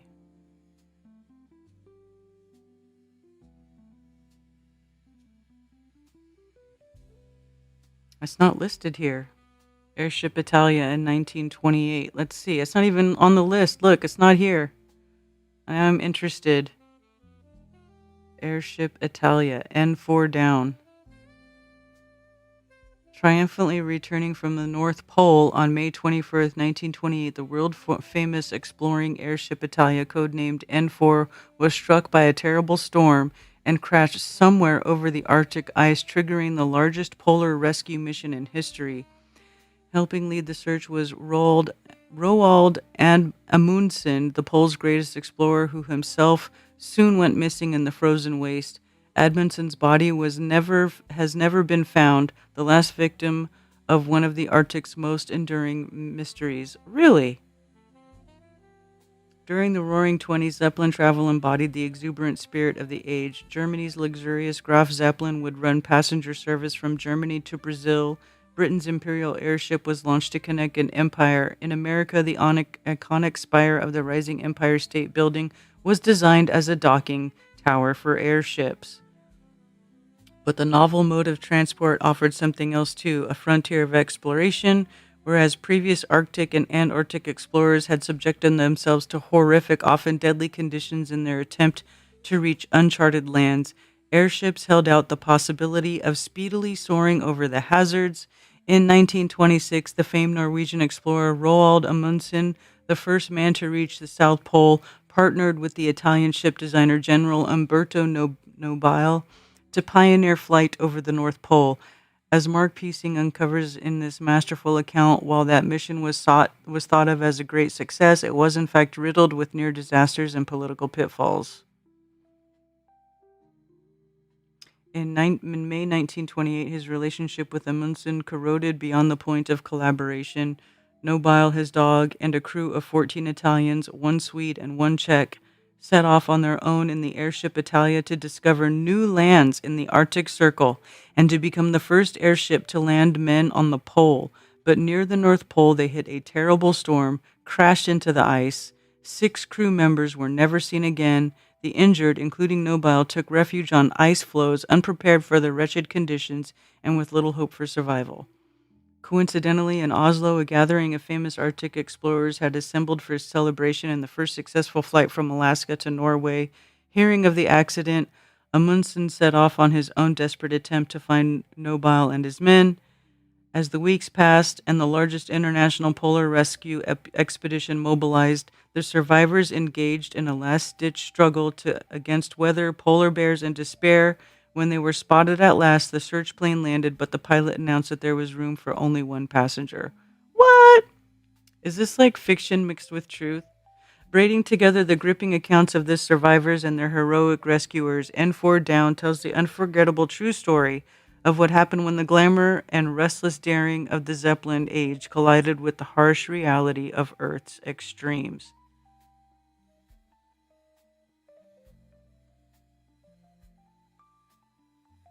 The world exploring airship Italia. Okay, hold on. I need to know more about airship Italia N4.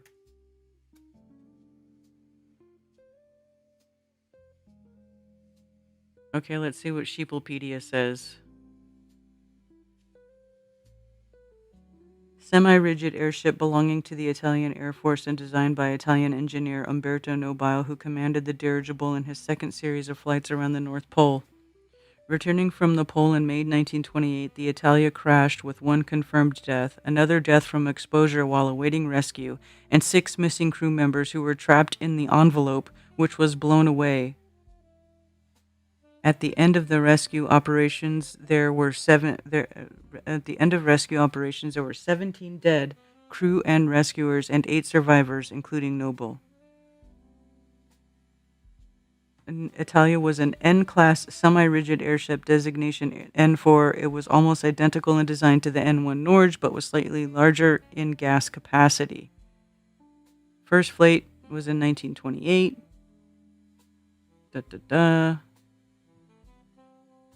Power plant, 3 Maybach diesel engines.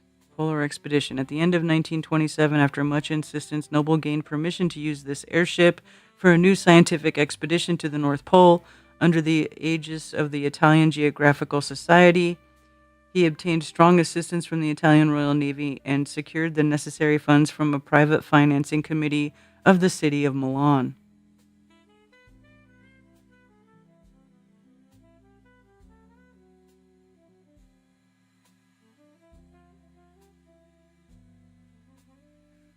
So at 1:15 on April 15th, 1928, Italia took off from the base at Milan and headed for the Arctic with 20 personnel on board and a payload of 17,000 pounds, 7,700 kilograms of fuel and supplies. The initial journey to Stolp in Germany took 30 hours through a variety of bad weather conditions. Near Trieste, a wind gust damaged one of the tail fins. Later in the Sudeten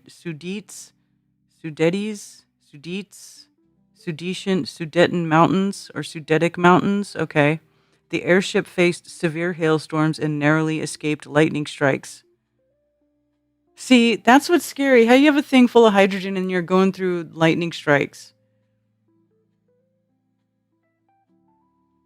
Upon arrival at Stolp in Pomerania on the 16th of April, inspection revealed hail damage to the propellers and envelope and severe tail fin damage. All of the ballast and most of the fuel had been used fighting the wind. Repairs took 10 days, and the required parts and technicians had to be sent from Italy. Dang, man. Takeoff from Stolp was further delayed by bad weather, but Italia set off for Norway at 3:28 on the 3rd of May, 1928. 8 hours later, escorted by Swedish naval planes, she passed over Stockholm. The expedition's meteorologist, Finn Malmgren, spotted his house from the air, and the airship descended to drop a letter to his mother. Bad weather forced Italia east over Finland. She passed over Rovaniemi May 4th, reaching the mooring mast of Vadso later that day. While the airship was moored without difficulty, blizzard conditions and heavy rain kept the crew in a state of constant anxiety but caused only minor structural damage. Noble planned 3 polar flights.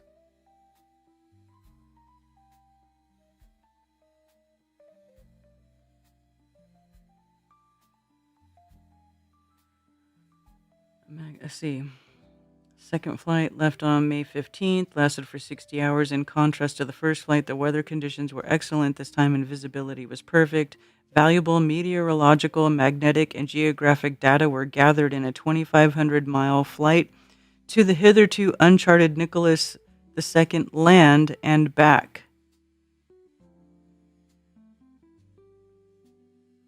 An archipelago in the Russian high Arctic. Okay. Malmgren carried out weather and ice observations while Pantromelli and Bihonik took measurements of magnetic phenomena and radioactivity. The airship returned safely to base at Kings Bay in the early hours of the 18th of May. Third flight started on the morning of the 23rd of May. A route along the Greenland coast.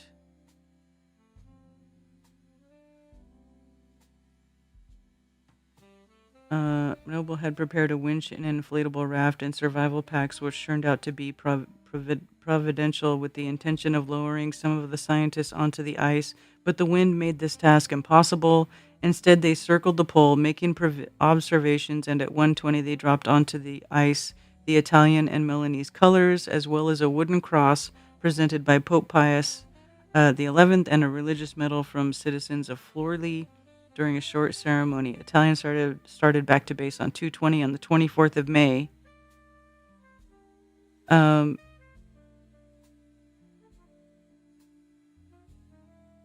By dead reckoning, Noble estimated the airship's position to be 100 miles northeast of the Moffin Island instead of the 200. Said they were 200 miles east of the island. Oh wow.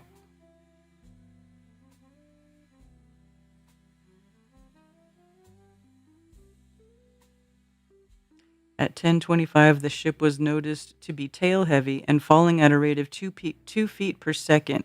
Noble ordered full elevators and emergency power, but although the nose rose up an upward angle of 21 degrees, the descent continued.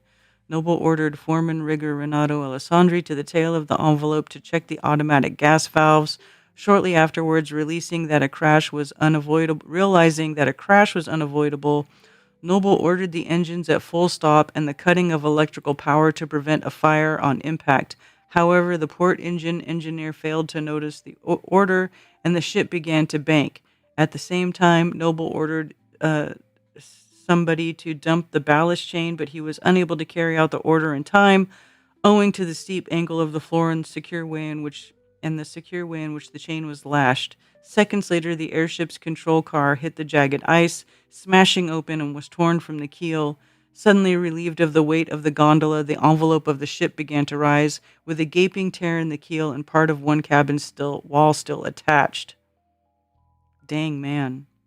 9 survivors and 1 dead crewman were stranded on the ice. 6 more crew were trapped in the still drifting airship envelope, which, along with the crew members on board, has never been found. The position of the crash was close to somewhere, approximately 120 kilometers northeast of Nordaustlandet, Svalbard. Svalbard is that island that is super, super north, way north. The drifting sea ice later took the survivors towards Foyne and Broke Islands.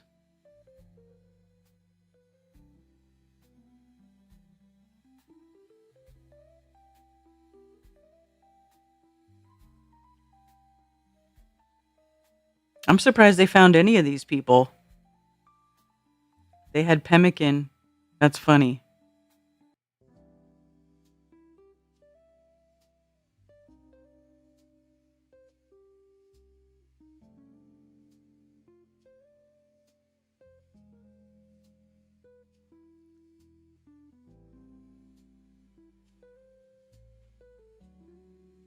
I'm surprised they found anybody, man. So they were stranded for days.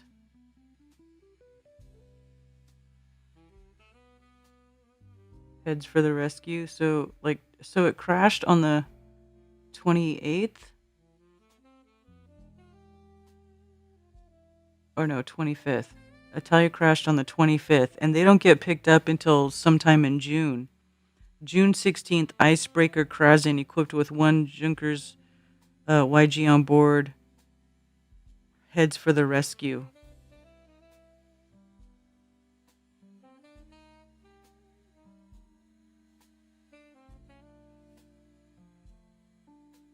Oh, on the 16th of June, Malmgren collapses from exposure on the ice and asks to be left behind. His body has never been found.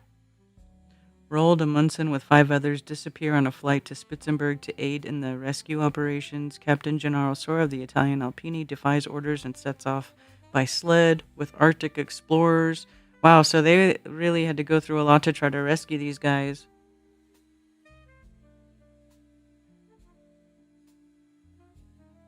Until July? Holy crap.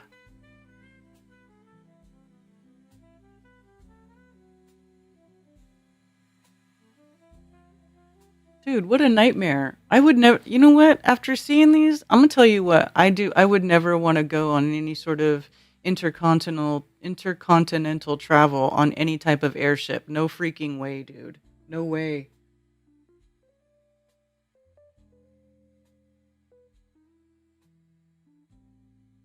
Did we already discuss Hanta is a lie, fake in Hebrew?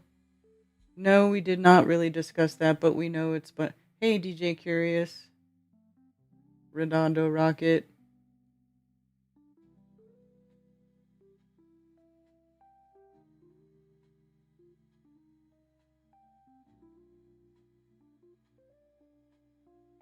What's that one? List of accidents involving commercial craft before 1940.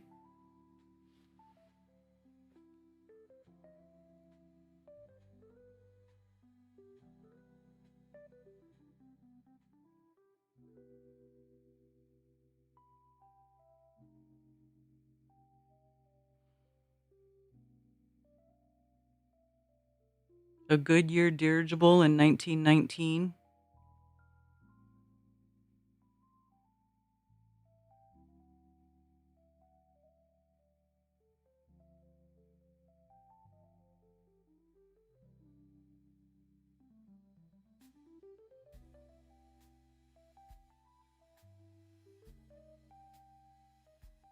So, but this is commercial.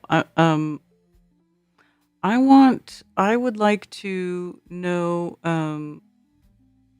like a list of all of the airship crashes, military and commercial, like all airship crashes. Let me see. A list of all airship crashes.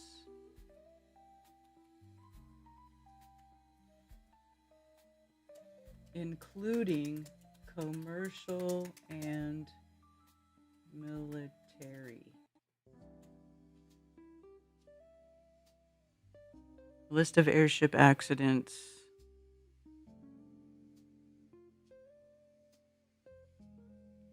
Oh, so look at this one has the first airship accident in 1897. I think that's even more than all of the airship disasters here. So this is just,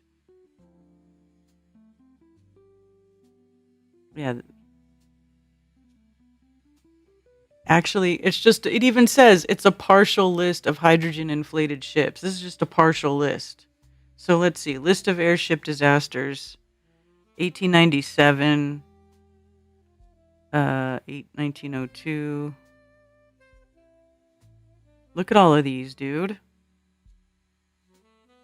Holy crap. Whoa, dude. Here's some in 1998, 1999. See, there's still crash. 1993 on July 4th, U.S. LTA-138 airship Bigfoot, which bore the Pizza Hut logo, crashed on top of buildings in Manhattan. The cause included inadequate FAA standards, according to the NTSB report. Nobody died.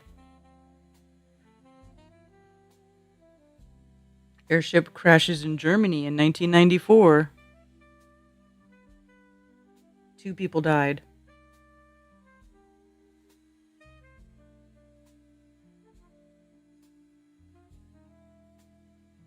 Luckily, these later ones, they don't have a lot of deaths, but also I don't think they have a lot of people on them. And as recently as September 25th, 2024, an airship do Brazil ADB 3-3 crashed, 33, crashed over a building in Osasco, Brazil, while performing an advertisement flight for the football club Sao Paulo. The airship was substantially damaged, and the 2 occupants on board were injured.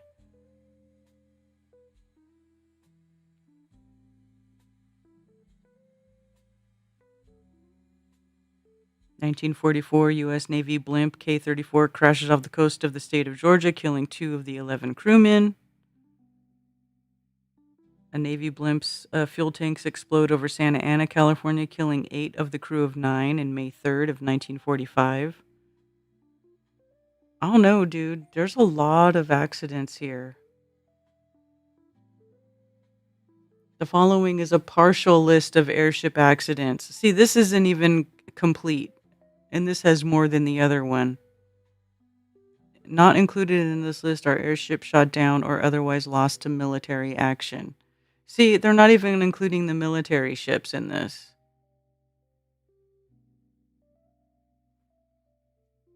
Anyway, airships don't seem as safe as everybody and so great as people like to think that they are, if you ask me. When I look at all this stuff, like, it doesn't look so great to me. Zeppelin disasters. List of airship accidents.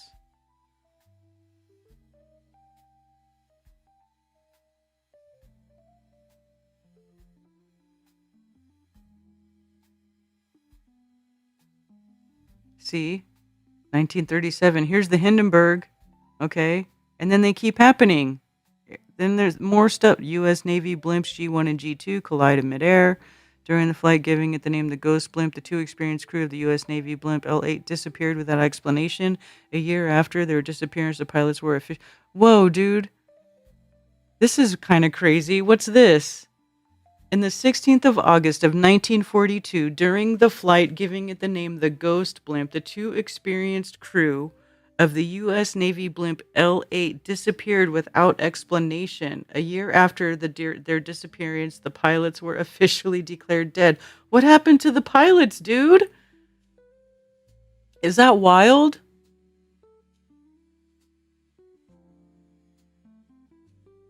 I wonder what's the story behind that. L8, later renamed America and popularly known as the Ghost Blimp, was a United States Navy L-class airship whose 2 crewmen disappeared over the Pacific Ocean On 1916 or August 16th, 1942 at 11:15 a.m., several hours after the airship lifted off from Treasure Island, San Francisco. That's crazy.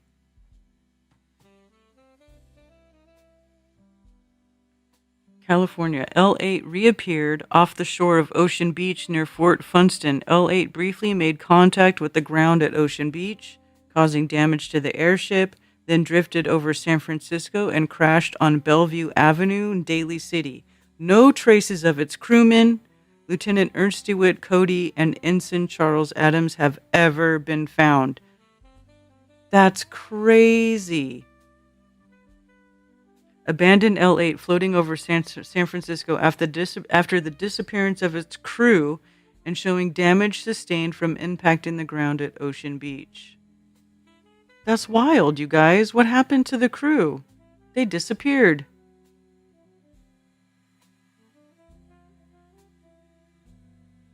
That's nuts. L8 delivering B-25 modification parts to the aircraft carrier USS Hornet in April 1942.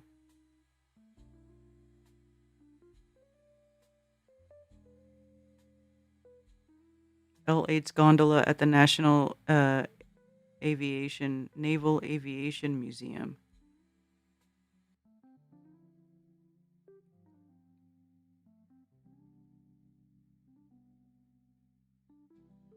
The incident at 6:03 a.m. on August 16th, 1942, L8, having been assigned to Airship Patrol Squadron 32, lifted off from Treasure Island, San Francisco on a coastal anti-submarine patrol.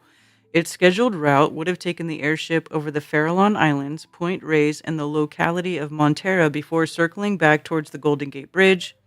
Inside the gondola were Lieutenant Ernst DeWitt Cody, age 27, and his co-pilot, Ensign Charles Adams, age 35.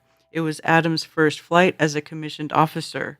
L8 was armed with 2 depth charges and one .30 caliber machine gun.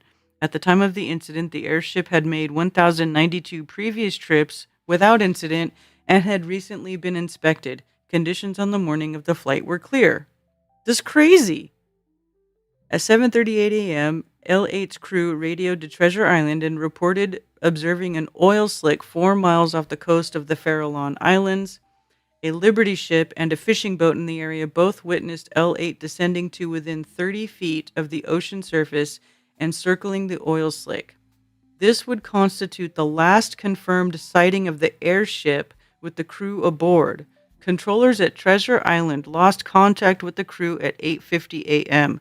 Shortly after 9 a.m., L8 dumped ballast, ascended, and headed east towards San Francisco, contrary to its intended course towards Point Reyes, which was to the northwest.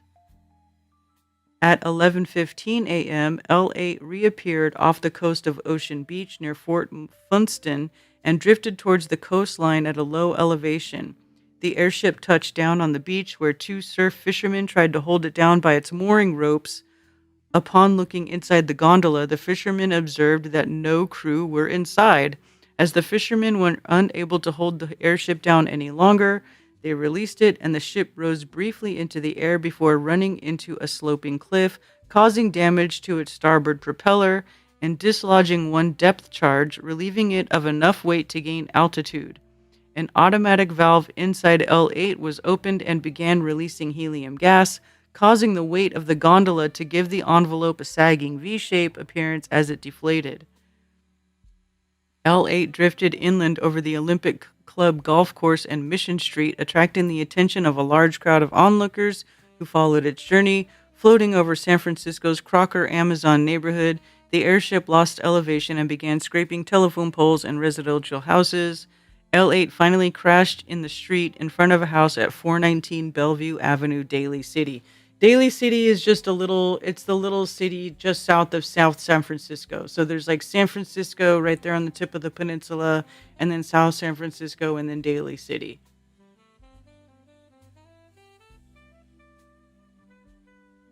That's crazy. What happened to the people?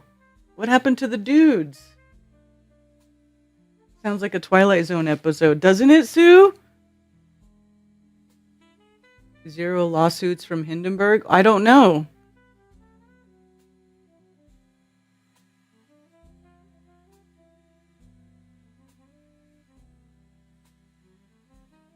I was in a Cessna and the pilot cut the motor to mess with me. So scary looking down. We were way up there. Yeah, I know.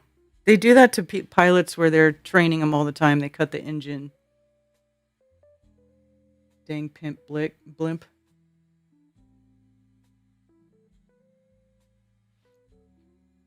So, the official theory was that in order to deploy a smoke marker, let's see. Police and military personnel immediately descended upon the crash site while the gondola doors were found hanging open. The crash had been so gentle that the crewmen would have walked away unharmed. Neither Cody nor Adams was found inside.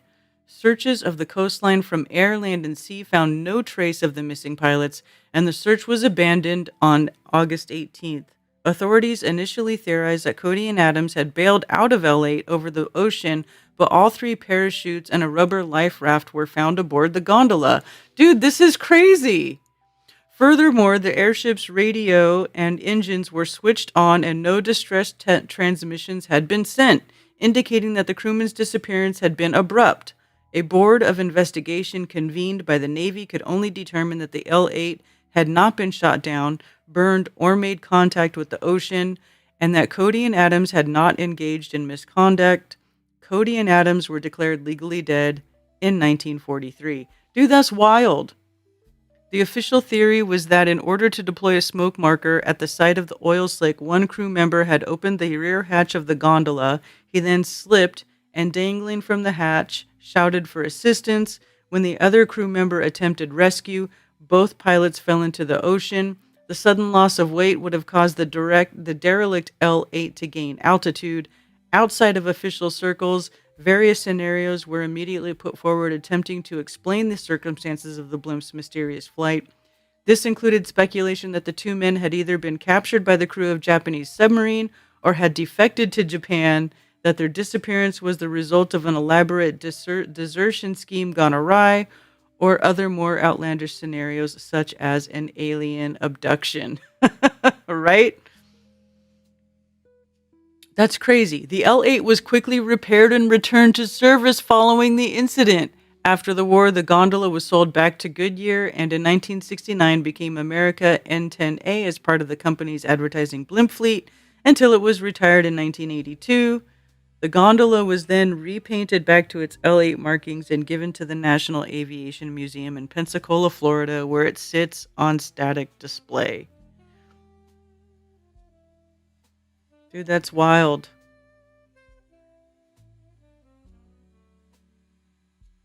So yeah, there must have been something crazy that happened with those dudes where they both fell off the blimp. That's crazy. Interesting story. Never even heard of that before. Very interesting. Dilly Dally. But it's spelled Daily, Dilly Dally City? Yes. It's not spelled daily like as in something that happens daily. Anyway, that's wild. U.S. Navy airship K-133 of Airship Patrol caught in a thunderstorm while patrolling over the Gulf of Mexico. 12 of the 13 crew were lost. The sole survivor was recovered after spending 21 hours in the water.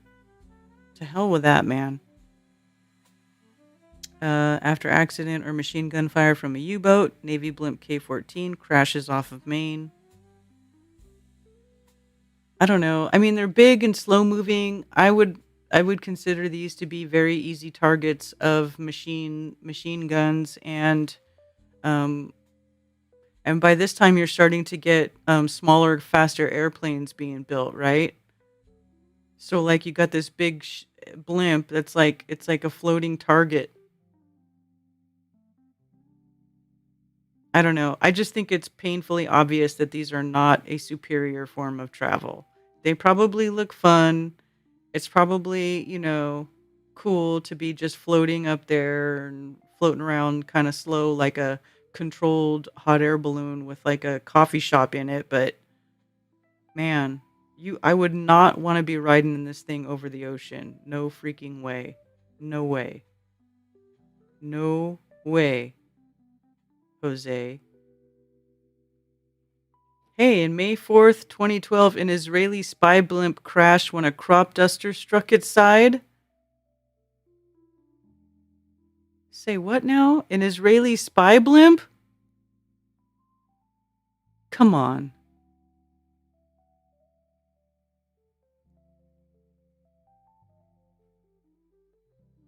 Israeli spy blimp crashes near Gaza. Dude, is that really what it looks like? That's not very slick. An Israeli Defense Forces observation airship crashed May 4th on the Israeli side of the Gaza border. The spy blimp was performing a routine surveillance deployment in the Gaza sector when a civilian crop duster flying by hit its cable. As a consequence of the incident, the balloon crashed, whereas the crop duster landed safely. Even if the extent of damage is not known, the airship can be fixed. A technical team was immediately dispatched to the crash site to try to revive the Zeppelin and ensure it can be repaired as soon as possible. 71-meter in length spy blimps floating at about 400 meters of altitude and carrying a wide array of sensors are routinely involved in the Gaza Strip. Wow, do they still do that? They're literally monitoring Palestine with blimps. Although much demanded in Afghanistan too to perform vital intelligence, surveillance, reconnaissance missions, it's still unclear whether the two giant blimps built in the U.S. lately will ever be deployed in a combat zone. Why would it? One is the Air Force's Blue Devil Block 2 at a large 1 cubic feet fat at 370 feet long manned airship that was expected to fly at 20,000 feet and carry cameras and eavesdropping gear or track insurgents on a surface of at least 4 square kilometers. The other massive hybrid airship is called Long Endurance Multi-Intelligence Vehicle and is being built by Northrop Grumman for the U.S. Army. It will feature more than 3 weeks endurance with 2,750 pounds ISR payload volume, more than 2,700 cubic feet, and a service ceiling greater than 22,000 feet above main sea level. So I guess the newer ships can go a little bit higher, but still 22,000 feet?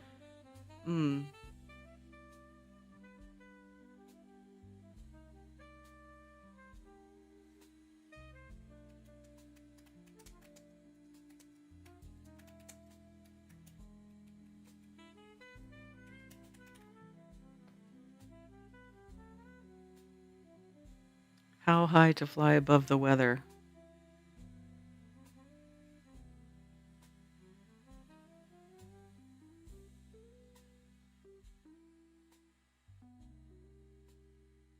So you have to fly between 30,000 and 42,000 feet to fly above the weather. So even if they're flying at 22,000 feet, they're not above the weather. Below 30,000 feet, often where smaller aircraft and regional flights operate. So if you can't get above 30,000 feet, you can't get above the weather. So even the ships that fly that high are still subject to weather. They're still going to get impacted by weather.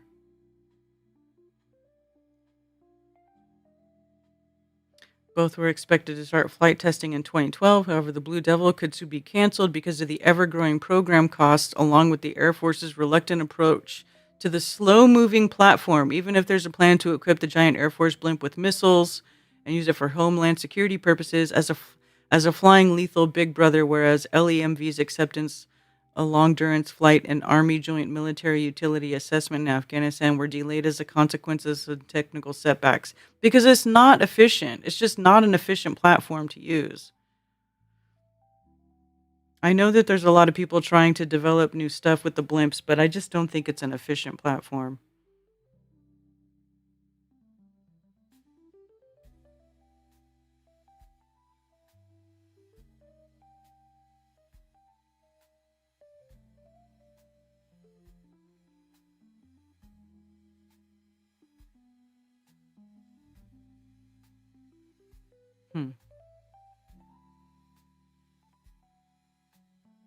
think it's funny that their Israeli spy blimp crashed, though. That's funny.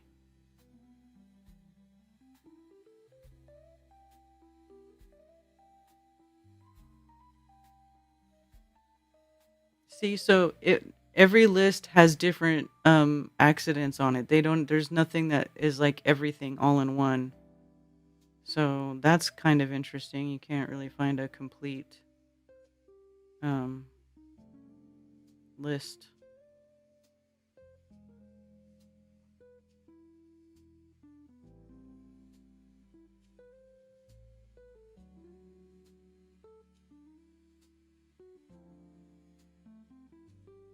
Anyway, there you go. Do you guys still want to get on an airship and fly it to over the ice wall? Hmm.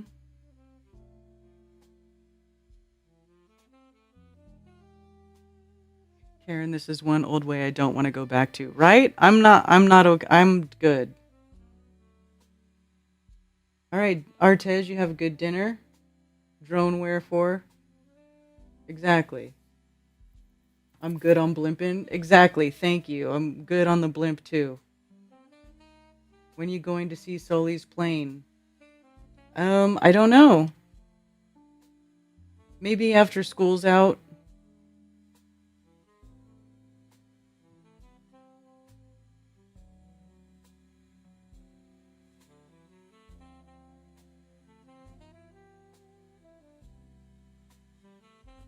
Six loofahs have germinated.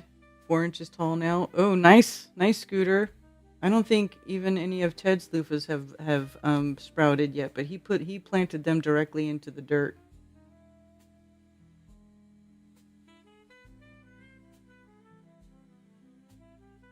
Flying death trap. That's what I'm saying, man. I really would not care to be in a blimp.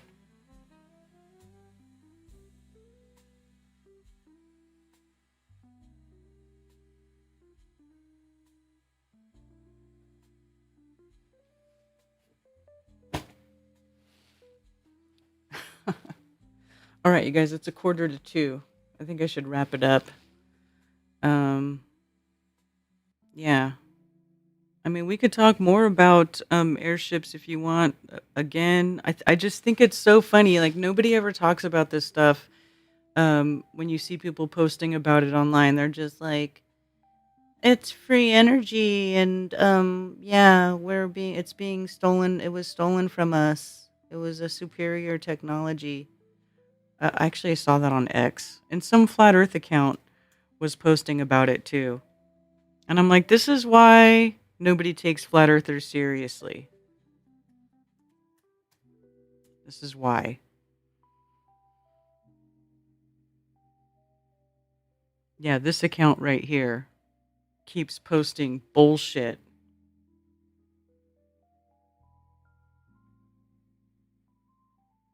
Yeah, and this guy was posting about it. Let's see, I was replying.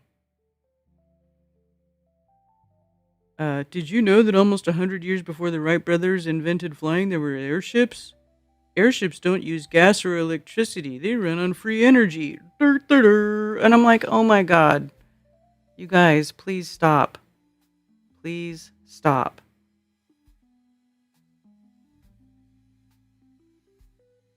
And I was trying to send links to the airship disasters. Oh, I didn't even read this one about the scientists cutting their travel time to Mars in half.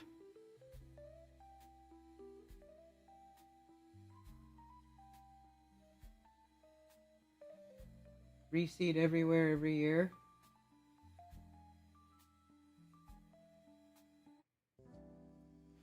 I got it wasn't an ebook, Billington, it was an actual book. Yes, and I'm still reading it. I'm reading it. And actually, it's very interesting because it talks about how there is no law that says that you are required to sign a withholding form, and your employer is not allowed to withhold your paycheck from you, nor is there any punishment to any employer if their employee does not submit a withholding form, which is a W-2 or a W-4 or a W-9. And so that's it. There's no punishment for it, basically. There's there's more to it than that. Maybe I could do like a members stream or something where we talk about it, because I don't want to do a public stream that basically exposes all the stuff this guy wrote in this book, because I would like to eventually maybe talk to him on stream. Southern Belle, they took over the greenhouse from the outside, broke inside, and filled it up. Wow.